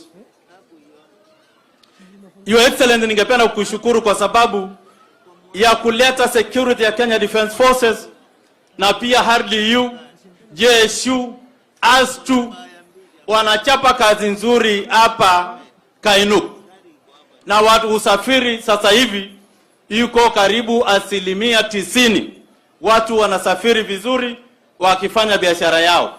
Lakini kuna incidents kidogo, uchukuzi huo unasimamishwa hata a whole day huko ndani kwa mpaka yetu na majirani. Something that to me naona kama haijawahi fanyika Kenya wakati mwingine. Tafadhali Your Excellency, hizo cases ndogo angalia vizuri.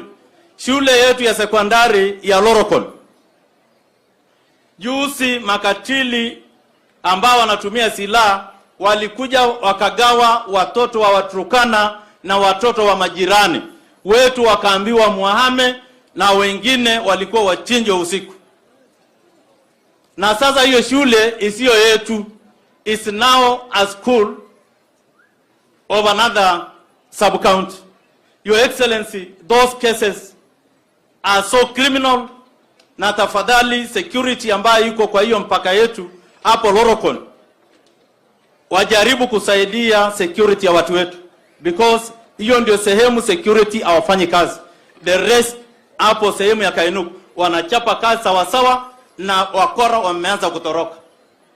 Mimi ninaomba hiyo ya Your Excellency. Your Excellency, nikienda kumalizia, wanyama wetu, jana ulisema Turkana County ndio county iko na wanyama wengi katika Kenya. The population of livestock in Turkana County is more than of that of another county. Your Excellency, wale wanyama wetu wana cross kwenda kule Uganda kupata malisho wa maji ni maelfu, na hiyo pia inachangia maneno mengi. Tafadhali, kama emergency program yako, utusaidie kuweka dams kama 4 katika sehemu hiyo. Pata wafadhili kama akina Caroline wako hapa UNHCR. Kuna makampuni zaidi 50 siko hapa Kakuma. Kama utawa direct, because as a leadership here we have fought hard, na Caroline alikuwa anasema atatupatia pesa ya kujenga damu hapo Lecha. Watu watatuchangia, na wewe pia utatupatia, na county to pesa zingine. Tafadhali tukipata 4 mega dams, Turkana West, Loima, Turkana North na pia Turkana South mpaka kule Turkana East, wanyama wetu watarudi kutoka kule na watakuwa wanapata nyasi hapa Turkana County. Hapa Turkana County. Kwa hivyo ukitupatia some modern dams, but the most immediate one are the water pans. Tukipata water pans, kwa sababu pia tunategea El Nino, nadhani tutasaidika kama Waturkana. Jambo la mwisho, Your Excellency, mambo ya university yetu ya Turkana hapa. Sisi tuko na university moja tu katika Turkana County, ambayo ni Turkana County, Turkana University College. Leo hii ombi letu kama viongozi wa Turkana County, ukitupatia service charter leo hii, charter ya university charter leo hii, nadhani vijana wetu, na hiyo shule iko na zaidi ya 4,000 students katika hii university, na bado haijakuwa vizuri. Tafadhali, hilo ndio jambo kubwa ambalo sisi kama Waturkana tunakuomba leo, na mambo mengine ambayo tulikuandikia jana, mambo ya ajira. Wewe leo umesolve mambo mengi, umepatia kila sub county some people to be employed. Kwa hivyo sisi tunakushukuru zaidi. Na nikimalizia, mimi kama gavana wa Turkana County, kuna watu wamekuwa wakitaka kusikia sauti yangu kama gavana. Mnataka kusikia sauti yangu vile nitasema juu ya uhusiano yangu na rais wa taifa la Kenya?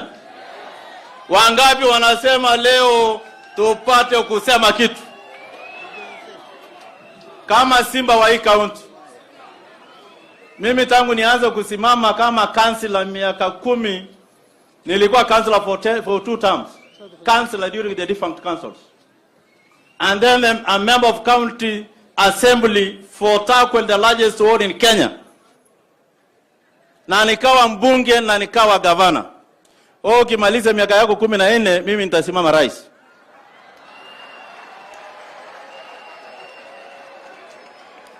Hiyo ni sawa ama sio sawa? Mimi kama gavana wa Turkana County niliamua from the onset kwamba mimi nitachapa kazi na wewe, kwamba mimi nitasapoti agenda ya kusema na kutenda, na mimi napigiwa kura na watu wa Turkana, sio mahali pengine. Kwa hivyo vitisho vidogo vidogo kwa viongozi eti gavana wa Turkana sujia kwa aje anafanya na rais. Nani aliwaambia kufanya kazi na rais wa nchi ya Kenya ni crime? Nani alisema ni uhalifu? Hata ukipeleka koti fulani ya Kenya, mimi nitachapa kazi na wewe leo, kesho na siku zingine zote ambazo zinakuja. Na mimi vile mheshimiwa na kuleo na waheshimiwa hapa vile walikuambia, mimi ndio nitakuletea kura ya Turkana County. Hiyo hakuna bargain, hakuna story, hakuna kuegaega na kuregarega. I will deliver for you the 6 sub-counties. Kama kuna ile itapoteza pengine 80%. Kwa hivyo wewe na Waturkana ni sasa hivi ni kama chanda na pete. Ni kama chanda na pete. Na sisi wale viongozi wanapiga miguu namna hii, lakini pia wanataka ati kutuportray kwamba sisi wengine hatuko na wewe. Hiyo watu angalia kwa ile macho yako ya kawaida. Angalia, because kuna viongozi wale hawataki mimi na hawa viongozi wengine tufanye na wewe kazi. Eti wanataka tufanye ile makesi ilikuwa inafanywa Nairobi. Usifanye kesi yoyote ya kusimama governor. Any person willing to contest against me as governor for Turkana County, usifanye kesi Nairobi. Tell them mwende kwa Waturkana. Ite likori alego. Ite likori alego. Hata kama ni 20, hata kama yule anajua, hakuna hata mtu atasimama, mimi najua hivyo. That is the position in this county. So mimi nataka kuchukua nafasi hii kusema mimi na wewe tutafanya kazi pamoja. Mimi nilikuwa mbunge wa Loima, mimi na mheshimiwa Protas na mheshimiwa Edukwan na mheshimiwa Lopayo na mheshimiwa Anaklet na pia mheshimiwa Anko yangu Amajong, we will deliver Loima 100% to you. Mimi na mheshimiwa na Amar na MCAs wako wa UDA mama ni moja, IK na pia wakangatoza na Kerio na nini na Kalo kwa kangatoza. We are together. We are going to deliver Turkana, of course, Turkana Central mimi napatanga karibu kura yote. Kwa hivyo hakuna, usiwahi sikia ndoto ya usiku ama ya mchana. Because this county, tafuta hii county ingine hata tembeanga tu kuja kutusalimia, lakini sio kutafuta kura. Sio kutafuta kura. Kura hiyo wewe chapia hizi maendeleo, kura iko imejaa na imejaa sawa sawa. Itengola leo. Nyayengu tungala kara kotera abudera rais. Ilakarebya. Anboye walo ilakarebya. Kwa hivyo mwenye macho na atasame. Mwenye masikio na asikie. Na mwenye tumbo na ashibe. Si ndio?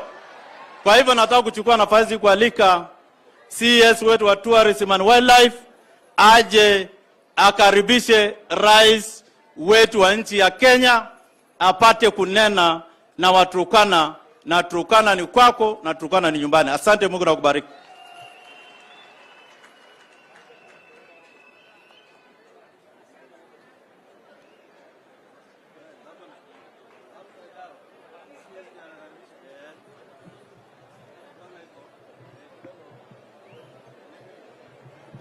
Mheshimiwa Rais,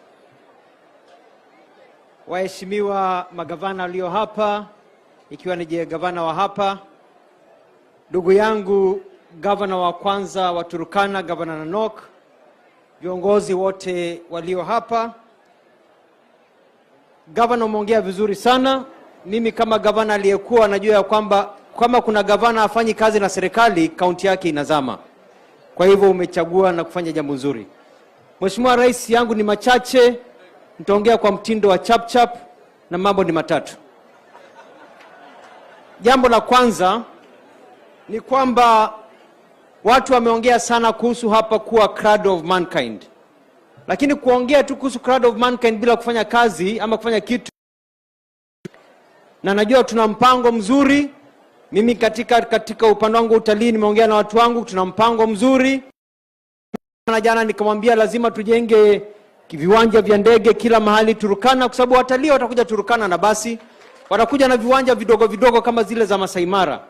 Wanatua, wanaona, wanaenda. Vile imetajwa lazima tuwe na exhibition hall ya kuweka hii mifupa, watu wanaingia vizuri, mahali kuna air conditioning quality. Wanaangalia, wanaacha pesa zao hapo, wanaenda kule mbele.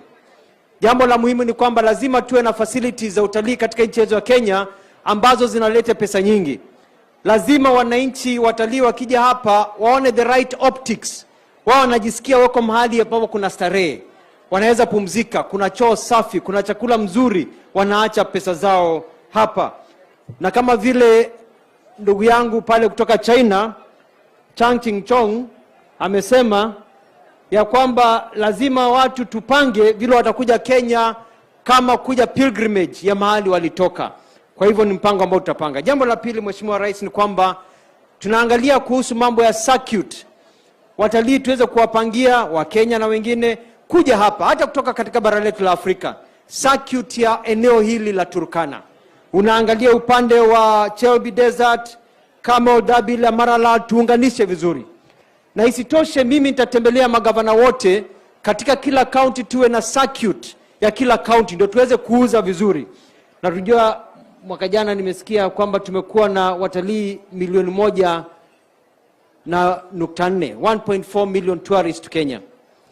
Sio jambo nzuri sana. Mheshimiwa Rais, unajua kuna nchi inaitwa The Bahamas ambayo inatoshana tu kama LODWAR. Na mwaka uliopita kwa sababu ya COVID wamepata watalii 7,000,000. Sisi Kenya nzima tupata watalii 1.4. Lazima tuwe na 3,000,000, 5,000,000, 10,000,000, tuongeze kwa sababu Kenya tuna mambo mengi ya kuonyesha. Watu wanaenda kule Dubai kwa nini? Kwa sababu wamejitengeneza vizuri, watu wanaenda shopping, wacha watu wakuja kufanya shopping Kenya na wakuja hapa Turkana na kwingine waonekana na wanyama pia. Ningependa kusema pia nikimalizia, Mheshimiwa Rais, ya kwamba shida ambayo imetusumbua ni shida ya marketing katika nchi yetu ya Kenya utalii. Wakati Mheshimiwa Rais ulikuwa umeniweka katika kucheza mpira upande wa left wing nikiwa foreign affairs, nilienda nchi nyingi nikaona ya kwamba watu wengi hawafahamu kama kwa Kenya kuna utalii. Lazima tubadilishe kabisa ndio wa Kenya waweze kuja, watu wengi waweze kuja hapa Kenya ndio wajue kwamba kuna utalii ambao unafahamu mzuri kuliko wengi. Sasa mahali umeniweka Mheshimiwa Rais, umemtoa Aisha Juma fullback, umemweka midfield, umeniweka right wing. Sasa hapo tutakuwa tuna improve ndio watalii waweze kuja hapa Kenya kutumia proper marketing. Na sio marketing ya watu wa pesa ndogo ndogo peke yake. Tunataka marketing ambayo italeta watu wenye pesa nyingi. Waache a lot of money in this country. High value marketing ambao nakuhakikishia kwamba tuweze kufanya ndio tuweze kupata pesa.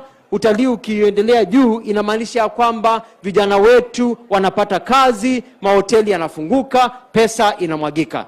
Kwa ufupi nasema mbele iko sawa. Kwa hivyo kwa wakati huu nataka kumwalika dadangu Aisha Juma aweze kuja kuongea machache mambo utamaduni, alafu aweze kualika. Karibu dada.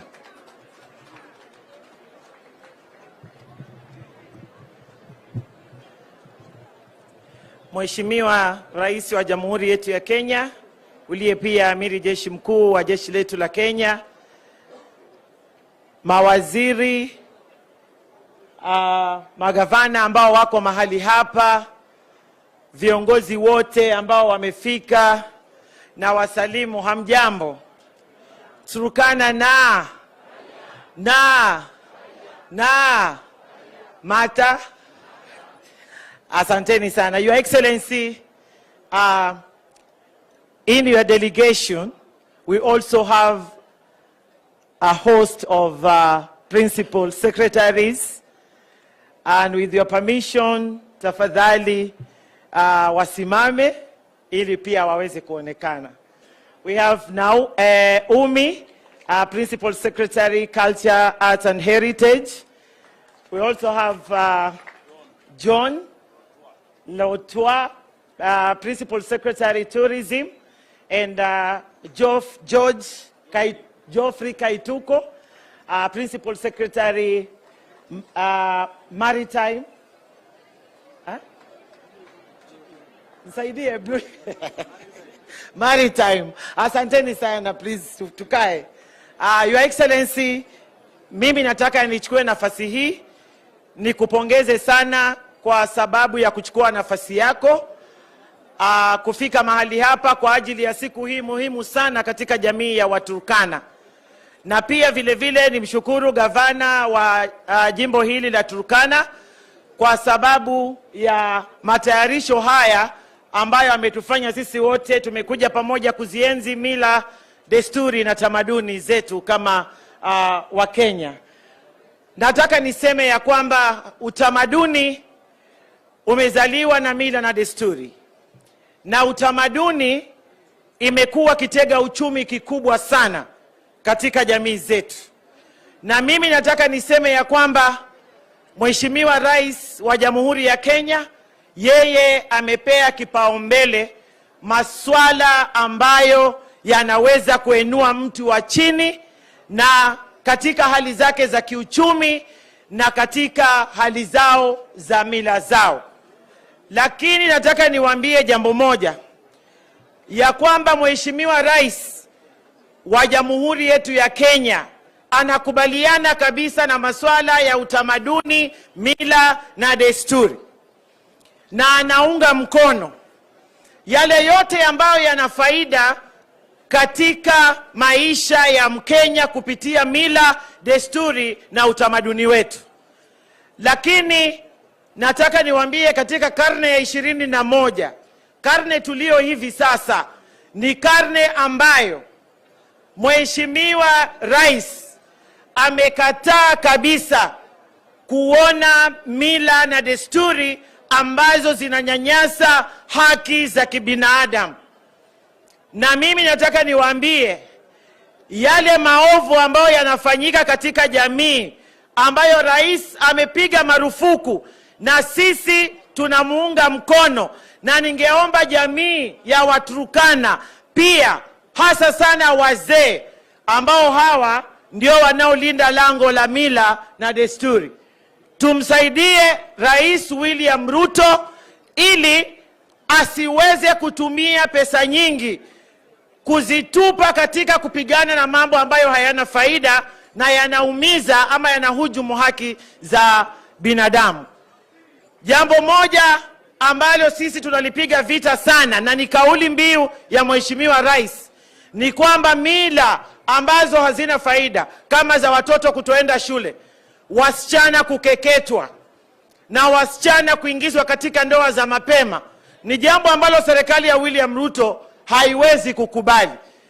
Anapenda mila na desturi, lakini anataka usawa wa mtoto wa kike na mtoto wa kiume. Na kuambia hivyo ni kwamba katika bajeti ya mwaka huu ambao sasa tumemaliza kota, tayari Mheshimiwa Rais ilibidi aongeze mfuko wa kupigana na ukeketaji katika Jamhuri yetu ya Kenya, ili kuona ya kwamba wasichana hawakeketwi katika zile jamii ambazo zinakeketa wasichana. Na kwa nini tutumie pesa nyingi kufanya vitu ambavyo havina faida katika karne ya 21? Kwa hivyo mimi naomba tumuunge mkono Rais, tuondoe yale ambayo hayana faida katika jamii na mila ambazo zimepitwa na wakati, ili tukaweze kuwa na mila ambazo zitaweza kutuzalishia mazao na utamaduni ambao utakuwa kitega uchumi. Nataka niwatangazie ya kwamba already hapa Turkana kupitia Wizara ya Gender, Culture, Arts and Heritage tulisha gazette Turkana Boys Site, na saa hii kupitia tena State Department ya Culture, Arts and Heritage ikiongozwa na huyu msichana hapa mrembo sana, mnamuona huyu ndo PS wangu na amekaa kitamaduni kabisa. Tunaenda kugazette a site ambayo inaitwa Lothagam North Pillar, ambayo pia hiyo tutaiweka katika Tukishamaliza kugazeti, itawekwa katika hadhi ambayo Waturkana wenyewe watakuwa wanapitia pale na wageni pia, ili tukaweze kupafungua kuwa katika kitengo kimoja cha utega uchumi. Kwa hivyo mimi leo ni siku ya rais, sitachukua nafasi kubwa ya kuongea. Nataka sasa kwa heshima zote tusimame ili mkaweze kunisaidia kumkaribisha rais wa Jamhuri yetu ya Kenya ili akaweze kuzungumza na wananchi wa Kenya. Karibu Mheshimiwa Rais.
niaba yangu na hawa ndugu viongozi wote waliochaguliwa,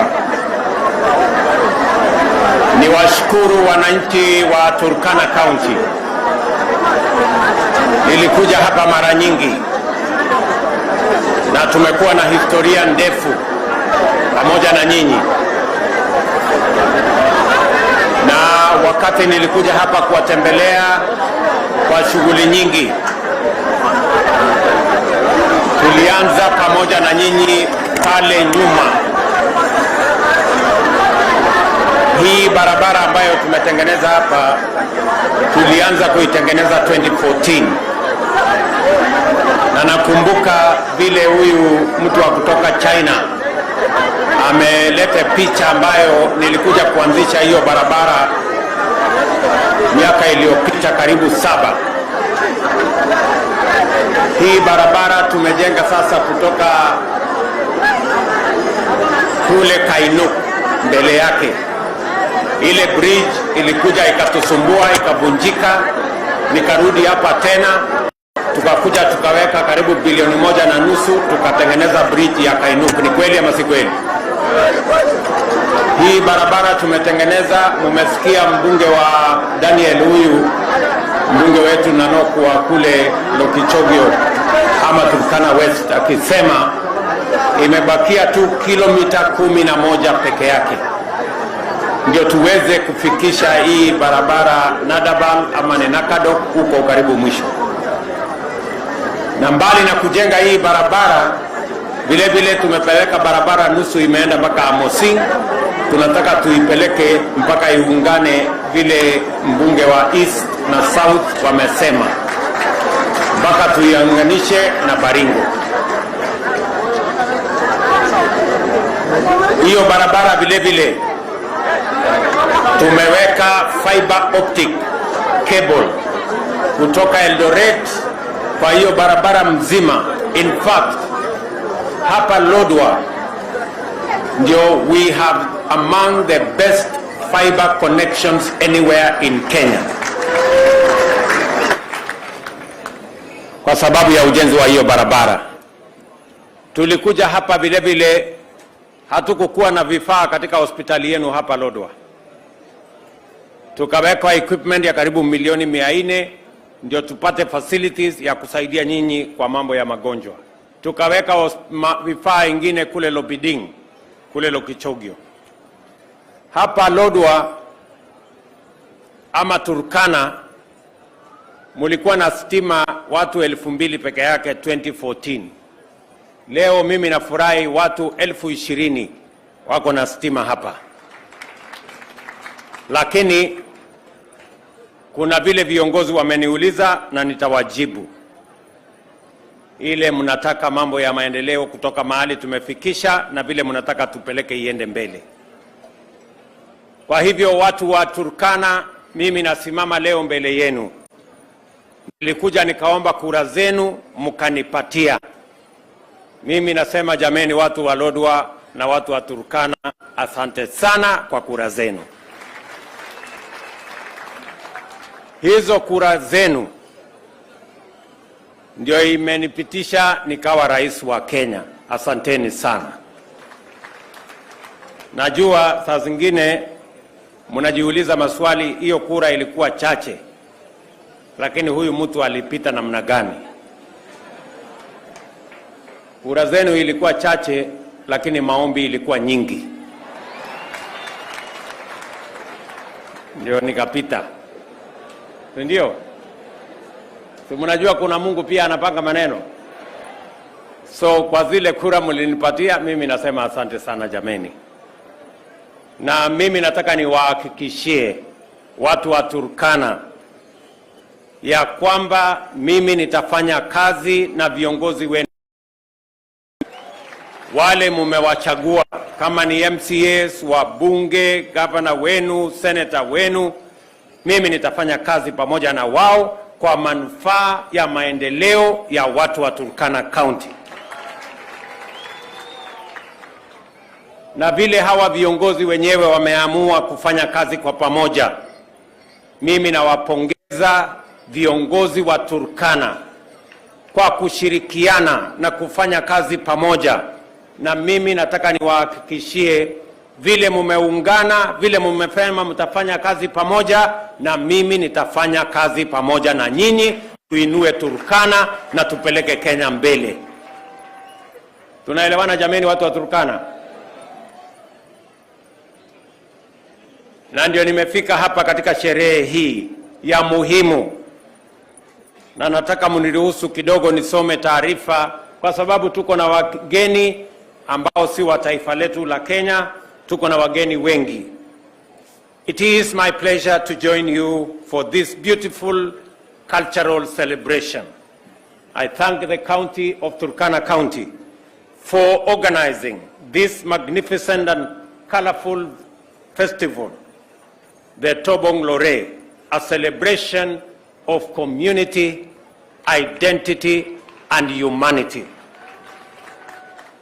It is therefore a festival with regional dimensions and benefits, specifically the celebration of our diversity and enhancement of peace in our region. People and peace is enhanced by integration, by accentuating similarities, and this festival is unique in this regard. It strengthens the bonds between various communities and builds a sense of oneness that weakens the impulses of conflict and division. The foundation of our nation's strength and the primary driver of its economic robustness and social coherence is the one asset we have, our people. Kenya and the people of Kenya are not only bold and enterprising go-getters. They are warm, kind, compassionate, and philanthropic. Regardless of where one goes in our country, from Migori to Mandera, Lokichogio to Lamu, Moyale to Magadi, Kenyans bear a shared distinctive character that is unmistakable both to our neighbors or to our friends abroad. At the same time, Kenya is renowned for its ethnic and cultural diversity, with over 45 distinct groups that can be identified through their unique sets of language, tradition, and practices. There is no contradiction whatsoever between our diversity on one hand and the unmistakable shared destiny and identity on the other hand. The free expression of ethnic cultures and identities has enabled the people of Kenya to enjoy the abundant blessings of diversity, and through continuous interaction, convergence upon a robust ethos which defines our modes of social, economic, and cultural expression. In other words, we have a distinct way of not only seeing things, but also of understanding and expressing them as well. It is based on a common identity synthesized from the free and vigorous interactions between and among peoples and their ways of life. Our cultures have enabled us to express our diverse identities and to formulate a unifying national culture that is defined by strong values, including love of freedom, justice, inclusion, unity, as well as faith, courage, and enterprise. They inspired us to fight for freedom and to build a thriving, respected nation of winners. Culture serves as a critical repository of identity, knowledge, skills, and practices, including sustainable solutions to the pressing challenges of our time. The timeless wisdom of elders, and I met many elders this morning, maintain the social fabric through alternative dispute resolution, while sustainable practices provide a benchmark for innovative responses to climate change in terms of resilience, adaptation, and mitigation. Culture also provides inspiration for arts and crafts and the foundation of our creative economy. The Constitution expresses our pride in our ethnic culture and religious diversity, together with our determination to live together in peace and unity as one indivisible sovereign nation called Kenya.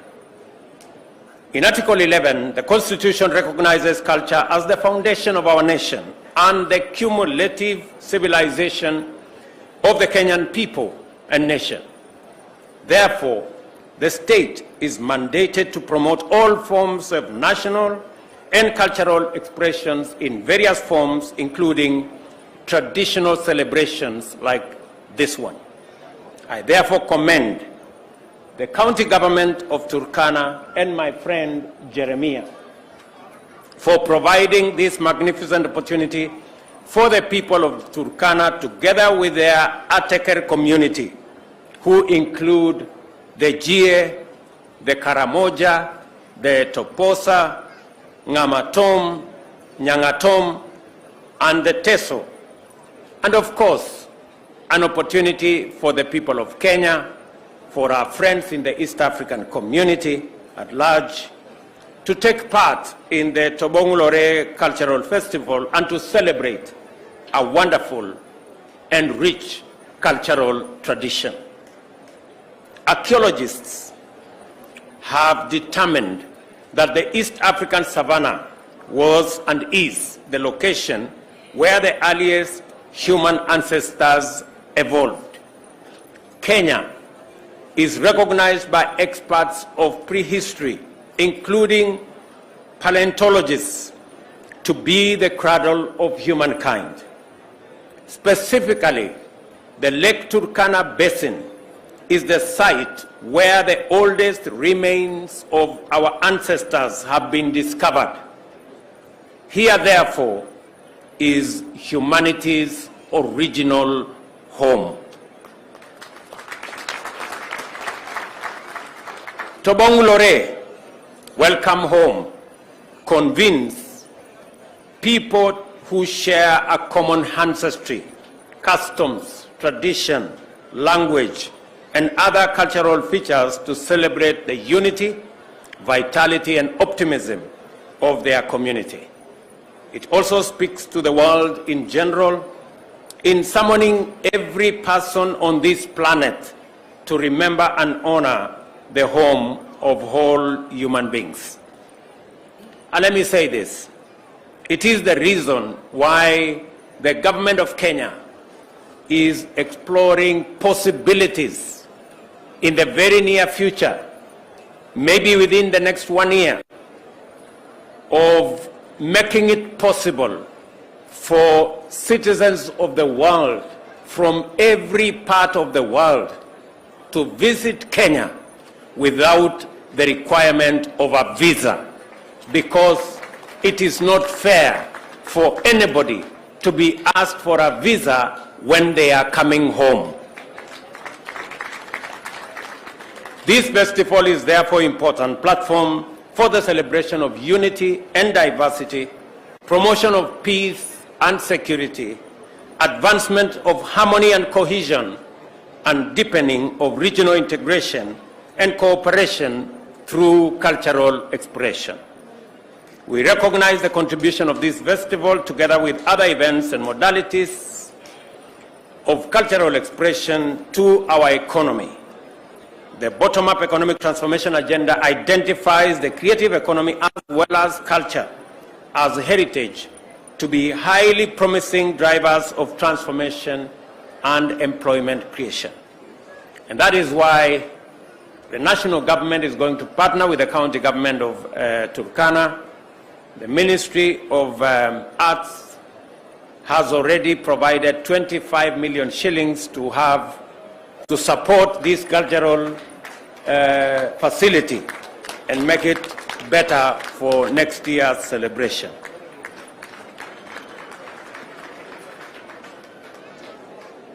And it is the same reason why we have facilitated the establishment of a strong institutional framework for the implementation of constitutional mandates under the Article 11 and our commitment under the bottom-up economic transformation agenda. Last week, the Cabinet approved the Culture Bill, while others like the Creative Economy Framework, National Kiswahili Council of Kenya Bill, the Kenya Film Bill, the National Heritage and Museums Bill are currently being developed, discussed by various stakeholders on its way to Cabinet and further on to Parliament for passage and enactment. At the international level, we have ratified the 1972 UNESCO World Heritage Convention, the 2003 UNESCO Convention on Safeguarding of Intangible Cultural Heritage, and the 2005 Convention on the Protection and Promotion of Cultural Diversity, to establish a sound basis for protecting and promoting and reclaiming cultural assets and heritage. We are also in the process of ratifying the UNESCO Convention on the Protection of Cultural Property in the event of armed conflict, the Convention on the Means of Prohibiting the Illicit Export and Transfer of Ownership of Cultural Property, and the 2001 Convention on the Protection of Underwater Cultural Heritage. As exemplified by this festival, culture is the anchor of identity and engine of cohesion and integration. It is also a catalyst of economic transformation through the culture industry, creative economy, and artistic economy, as well as tourism, as was explained by CSS here. Tobonglore is a local festival, a national event, and a regional celebration, and a call to all humanity to come home and experience the beauty of culture. Tobonglore is the language spoken at the cradle of humanity, means welcome home. We really mean this, and that is why we have committed to facilitate people all over the world to come home by providing visa-free facilities to everyone coming into our country. Women business, welcome home just means that, welcome home. Tobonglore. Sijui kama tunawakaribisha wageni wetu kweli. Mumesikia ya kwamba tunabadilisha sera ya serikali ya Kenya kwa sababu ya Turkana County, the cradle of humankind, mahali binadamu wote wametoka. Sasa tumesema duniani kote, wakiwa Marekani, wakiwa Ulaya, wakiwa Australia, wakiwa bara lote la Afrika, wakiwa kule Asia, wakiwa sehemu zote, sasa wote wanakaribishwa nyumbani, na wakifika nyumbani watafika mpaka hapa Turkana. Hiyo Science Park ambayo ilianzwa na mzee wetu Richard Leakey ambaye ametutangulia, tumeweka maanani kama serikali, tutakuja kujenga hiyo Science Park hapa ili wageni wetu wa kutoka duniani kote wakikuja Kenya wakuje mpaka waone mahali binadamu wa kwanza walianzia. Itatusaidia kuongeza watalii watakao kuja Kenya, itatusaidia kuongeza nafasi ya ajira itakayotokana na watalii wengi watatutembelea, itatupatia soko ya chakula zetu ikiwemo ng'ombe zetu na nyama na maziwa, na itatupatia nafasi ya kukuza uchumi wa taifa letu la Kenya. Nataka nimwambie gavana wenu na viongozi wote wa Turkana ya kwamba serikali ya kitaifa tutafanya kazi na serikali ya kaunti ya Turkana kuhakikisha ya kwamba the cradle of humankind, the home of humanity, inakuwa ni mahali ambapo dunia kote watatembea hapa kama vile wanatembea kule Mecca, watakuwa wanatembea hapa Turkana kuja kuona mahali binadamu walianza safari. Nimeona niseme mambo haya ya culture kwa kirefu, na pia hawa ndugu zetu wa kutoka nchi zingine watusikie, kwa sababu ni ya muhimu, na kwa sababu tunataka kuitumia kuendesha uchumi wa taifa letu la Kenya na kupanua nafasi za ajira na kusukuma mambo yetu ya profile ya nchi yetu ya Kenya. Jana nilipata nafasi ya kuongea na viongozi wenu. Niliketi chini pamoja na MCAs jana jioni, niliketi chini na wabunge wenu pamoja na gavana wenu. Na mbali na kutembea katika sherehe hii ya muhimu, pia tumeongea na kupanga mambo ya maendeleo na usalama wa kaunti yetu ya Turkana. Kwanza tumekubaliana ya kwamba ile stima ambayo inatoka Takwel ambayo tulileta ikafika hapa Lokichar, viongozi wenu wameniuliza hiyo stima ifike hapa LODWAR na iende mpaka kule Kalokol, ndio tutoe samaki, tuwe na cold room, tuweze kufanya biashara. Na mimi nimekubali hivi ya kwamba nitatafuta shilingi milioni 800 ya kufanya hiyo kazi, na mutanipatia tu nafasi, kwa sababu kujenga hiyo maneno kutoka huko Lokichar itachukua muda kidogo. Nahitaji 15 months na stima itakuwa inawaka hapa LODWAR town, alafu nitaisukuma mpaka ifike Kalokol, ndio tuweze kutumia katika biashara yetu ya uvuvi na kupanga uchumi wa sehemu hii. Jambo la pili, tumekubaliana na viongozi wenu ya kwamba kuna barabara ambazo zimekwama.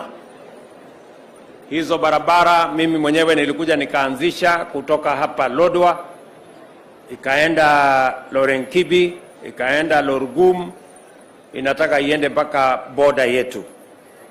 na ile ingine tena nilikuja nikaanzisha ya kutoka kule Lokitang, ilikuwa ije mpaka hapa Kalokol, kilomita karibu 100 na kitu. Hizo barabara zote zimejengwa kidogo kidogo, na ni kwa sababu tuliingiwa na maneno ya, mnajua ile maneno ya salamu ikakuwa mingi, ikakuja na BBI, ikakuja na rege, mambo ikaharibika na uchumi yetu ikazama. So sasa tumepanga tena vizuri, mtanipatia tu nafasi kidogo nipange mambo, alafu nikuje nimalize hizo barabara na zingine ambazo tumekubaliana na viongozi wenu. Vile vile tumekubaliana na viongozi wenu ya kwamba mambo ya matibabu lazima tushughulikie.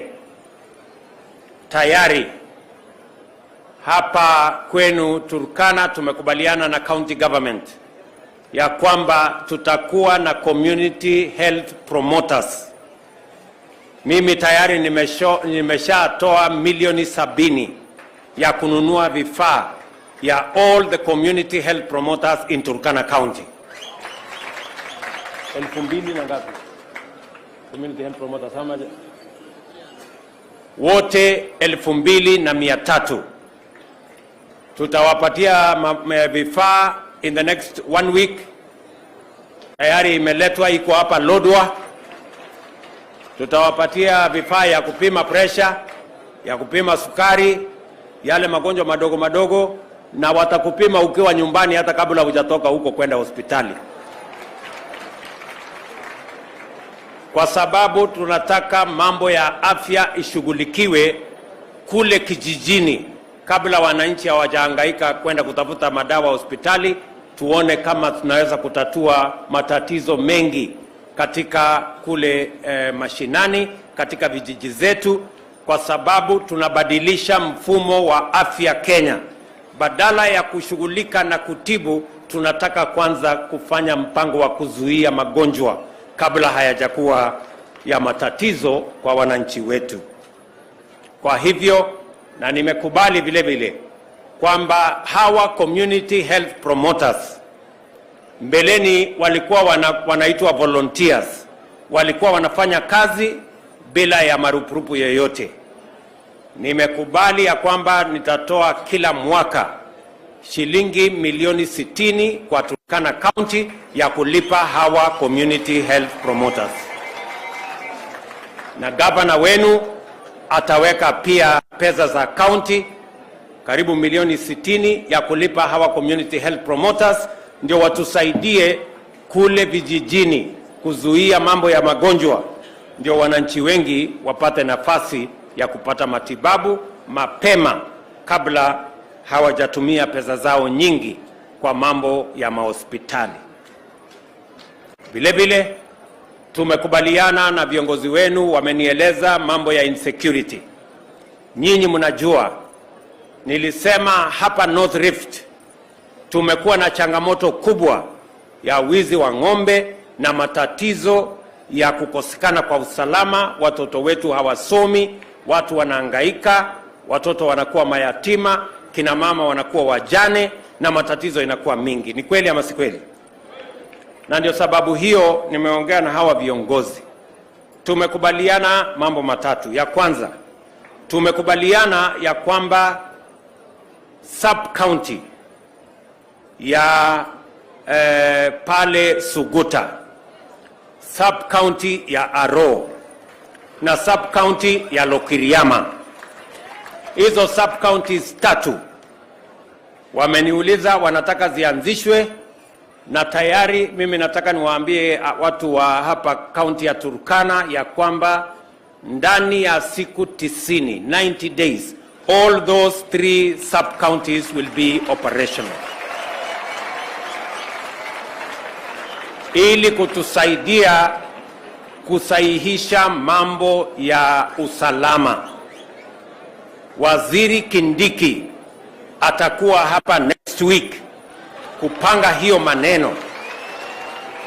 Na vile vile jambo la pili, tumekubaliana ya kwamba wale askari tumelete hapa North Rift wa kushughulika mambo ya usalama. Wakora tumewatoa kule Baringo, tumewatoa kule Elgeyo Marakwet. Tunasikia wakora hawa wamehamia hapa Turkana. Hawa wakora ambao tumewafukuza kutoka sehemu ingine, tunasikia wamehamia hapa Kapedo. Ati iko shida na Dome, ati iko shida Katilia, ati iko shida na Boyetum. Hawa wakora wote, mimi nataka muambie rais amesema mambo yao ni matatu.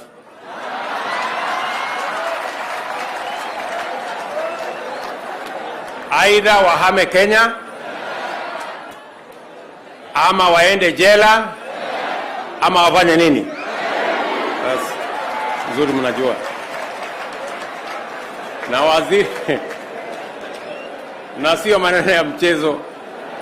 Hatuwezi kukubali watu wachache waharibu nafasi yetu ya amani ya kujenga uchumi na kupeleka watoto wetu shuleni na kuzalisha chakula, ichukuliwe na watu wajinga wachache wanaotusumbua na mambo ya kuiba ng'ombe na mambo ya kusumbua amani. Kwa hivyo waziri atakuja hapa ili kushughulika na hiyo maneno ya usalama sehemu hii.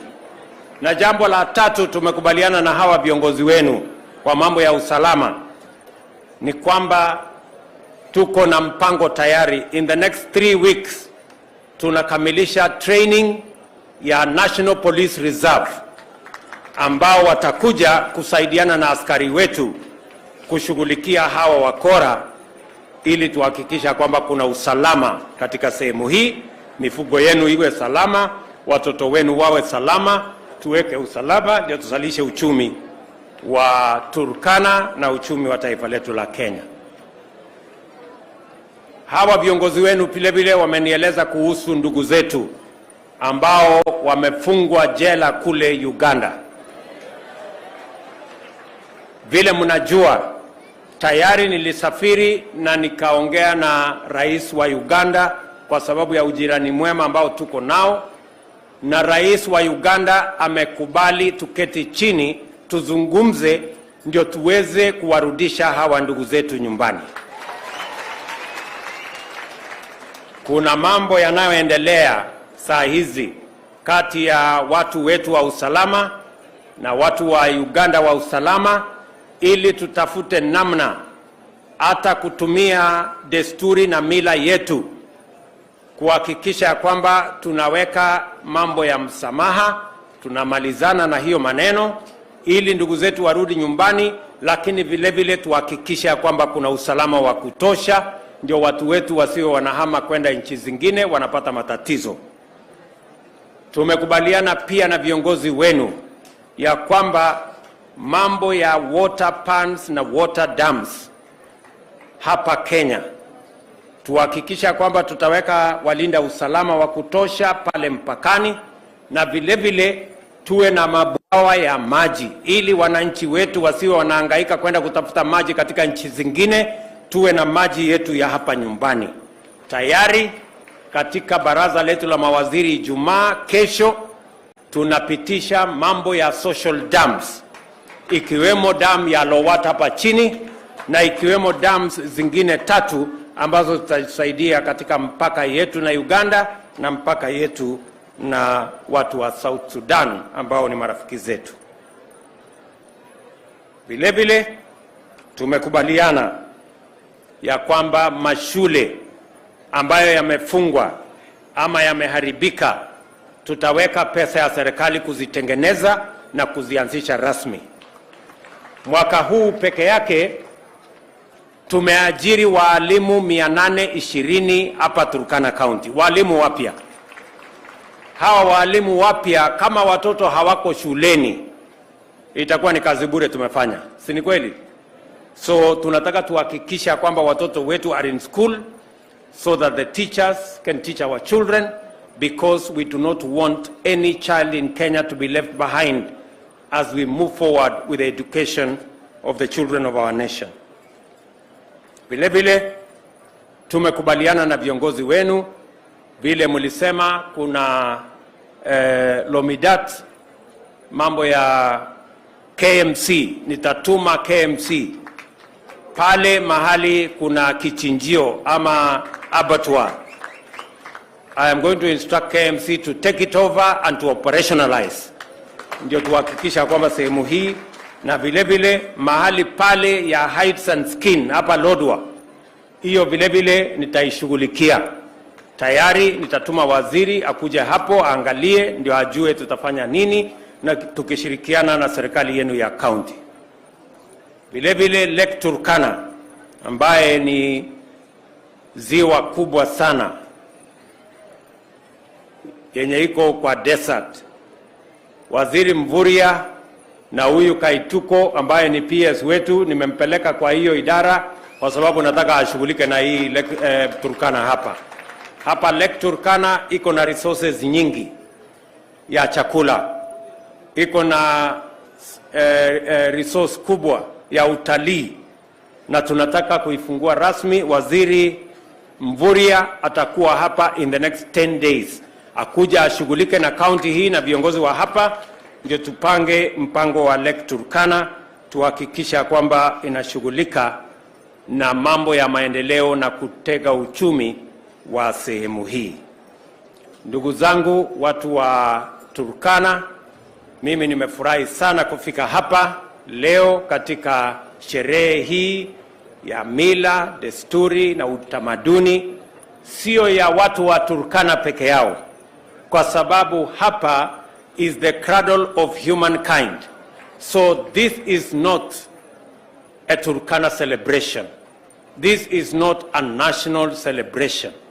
This is a global celebration of humanity, because we are at the cradle of humankind. Mumesikia hata huyu mtu wa kutoka China amesema hata yeye ako nyumbani. Yes. Even our friends from China have confirmed that in Turkana they too are at home.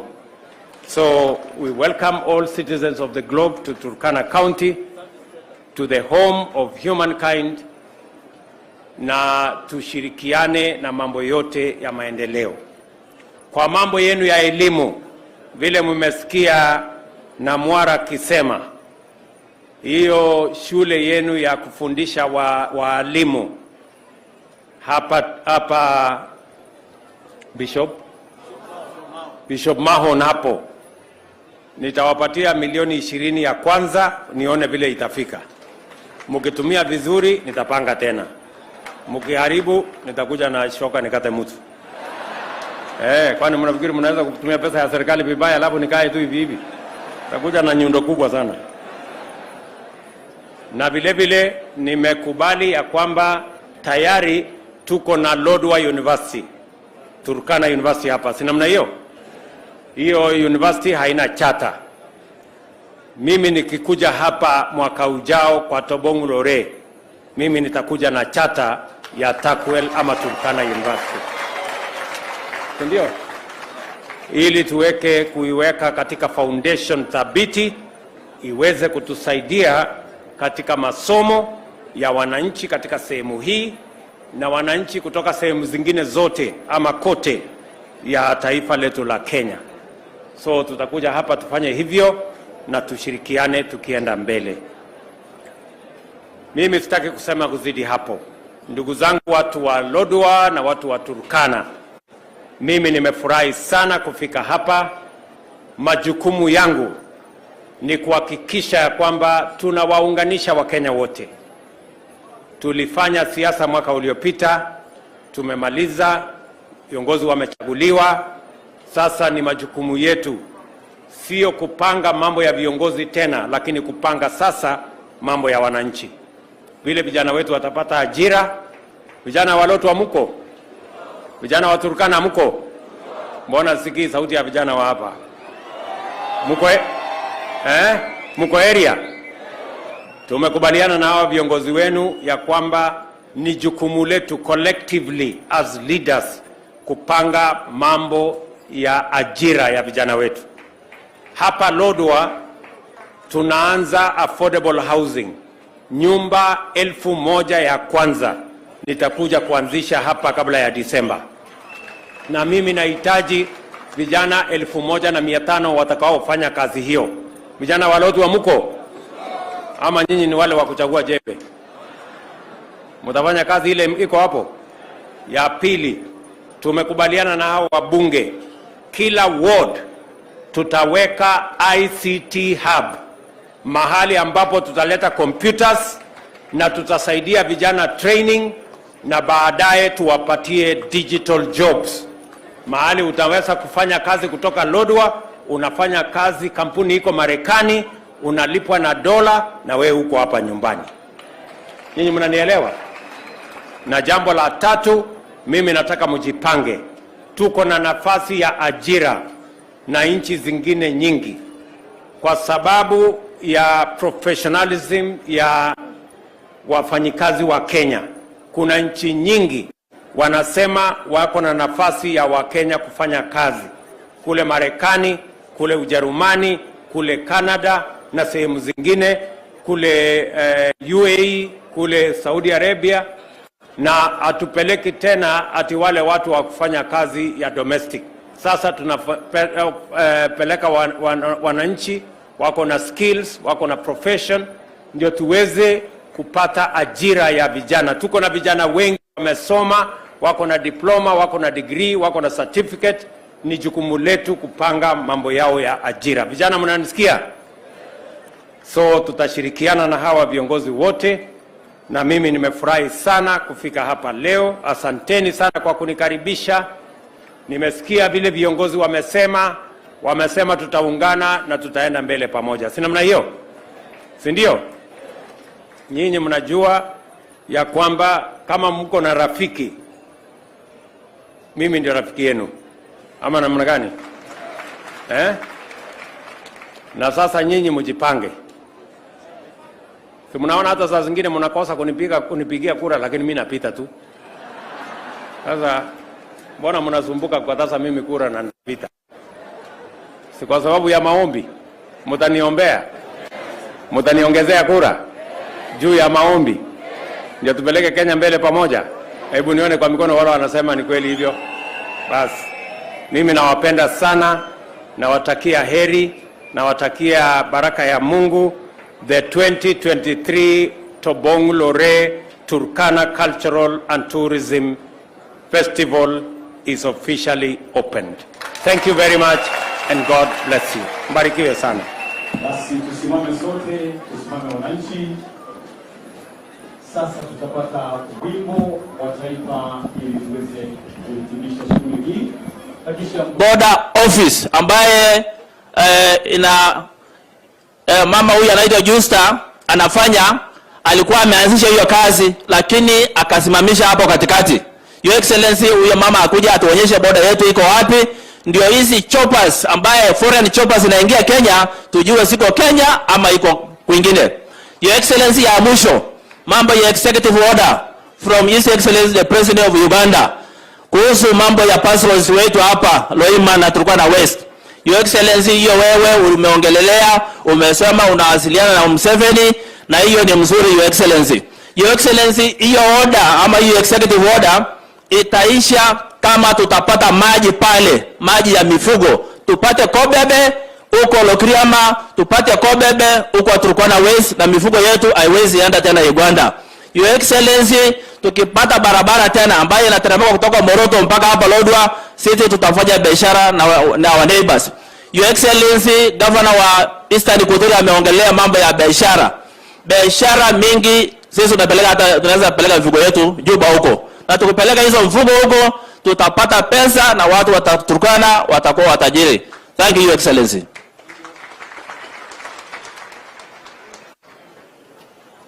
Mheshimiwa EPO Turkana West.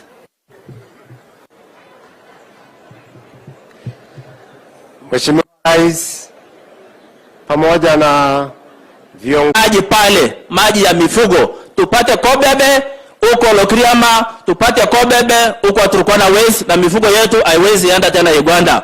Your Excellency, tukipata barabara tena ambayo inateremka kutoka Moroto mpaka hapa LODWAR, sisi tutafanya biashara na our neighbors. Your Excellency, Governor wa Eastern Kuturia ameongelea mambo ya biashara. Biashara mingi Sisi tunaweza peleka mifugo yetu Juba huko. Na tukipeleka hizo mfugo huko, tutapata pesa na watu wa Turkana watakuwa watajiri. Thank you, Your Excellency.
Tulikuja hapa vile vile hatukukuwa na vifaa katika hospitali yenu hapa LODWAR. Tukaweka equipment ya karibu milioni 400 ndio tupate facilities ya kusaidia nyinyi kwa mambo ya magonjwa. Tukaweka vifaa ingine kule Lobiding, kule Lokichogio. Hapa LODWAR ama Turkana mulikuwa na stima watu 2000 peke yake 2014. Leo mimi nafurahi watu 20,000 wako na stima hapa. Lakini kuna vile viongozi wameniuliza na nitawajibu. Ile mnataka mambo ya maendeleo kutoka mahali tumefikisha na vile mnataka tupeleke iende mbele. Kwa hivyo watu wa Turkana, mimi nasimama leo mbele yenu.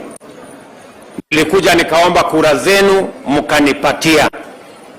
Mimi nasema jameni, watu wa LODWAR na watu wa Turkana, asante sana kwa kura zenu. Hizo kura zenu ndio imenipitisha nikawa rais wa Kenya. Asanteni sana. Najua saa zingine mnajiuliza maswali, hiyo kura ilikuwa chache, lakini huyu mtu alipita namna gani? Kura zenu ilikuwa chache, lakini maombi ilikuwa nyingi. Ndio nikapita. Ndio? Si mnajua kuna Mungu pia anapanga maneno. So kwa vile kura mlinipatia, mimi nasema asante sana jameni. Na mimi nataka niwahakikishie watu wa Turkana ya kwamba mimi nitafanya kazi na viongozi wenu. Wale mumewachagua kama ni MCAs, wabunge, gavana wenu, senator wenu, mimi nitafanya kazi pamoja na wao kwa manufaa ya maendeleo ya watu wa Turkana County. na vile hawa viongozi wenyewe wameamua kufanya kazi kwa pamoja. Mimi nawapongeza viongozi wa Turkana kwa kushirikiana na kufanya kazi pamoja, na mimi nataka niwahakikishie vile mumeungana, vile mumesema mtafanya kazi pamoja, na mimi nitafanya kazi pamoja na nyinyi, tuinue Turkana na tupeleke Kenya mbele. Tunaelewana jameni, watu wa Turkana? Na ndio nimefika hapa katika sherehe hii ya muhimu, na nataka mniruhusu kidogo nisome taarifa, kwa sababu tuko na wageni ambao si wa taifa letu la Kenya. Tuko na wageni wengi. It is my pleasure to join you for this beautiful cultural celebration. I thank the county of Turkana County for organizing this magnificent and colorful festival, the Tobonglore, a celebration of community, identity, and humanity. It is therefore a festival with regional dimensions and benefits, specifically the celebration of our diversity and enhancement of peace in our region. People and peace is enhanced by integration, by accentuating similarities, and this festival is unique in this regard. It strengthens the bonds between various communities and builds a sense of oneness that weakens the impulses of conflict and division. The foundation of our nation's strength and the primary driver of its economic robustness and social coherence is the one asset we have, our people. Kenya and the people of Kenya are not only bold and enterprising go-getters, they are warm, kind, compassionate, and philanthropic. Regardless of where one goes in our country, from Migori to Mandera, Lokichogio to Lamu, Moyale to Magadi, Kenyans bear a shared distinctive character that is unmistakable both to our neighbors or to our friends abroad. At the same time, Kenya is renowned for its ethnic and cultural diversity, with over 45 distinct groups that can be identified through their unique sets of language, tradition, and practices. There is no contradiction whatsoever between our diversity on one hand and the unmistakable shared destiny and identity on the other hand. The free expression of ethnic cultures and identities has enabled the people of Kenya to enjoy the abundant blessings of diversity, and through continuous interaction, convergence upon a robust ethos which defines our modes of social, economic, and cultural expression. In other words, we have a distinct way of not only seeing things, but also of understanding and expressing them as well. It is based on a common identity synthesized from the free and vigorous interactions between and among peoples and their ways of life.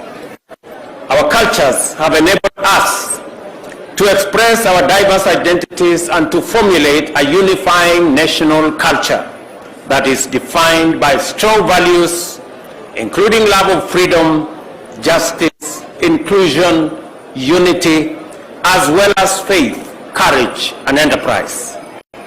They inspired us to fight for freedom and to build a thriving, respected nation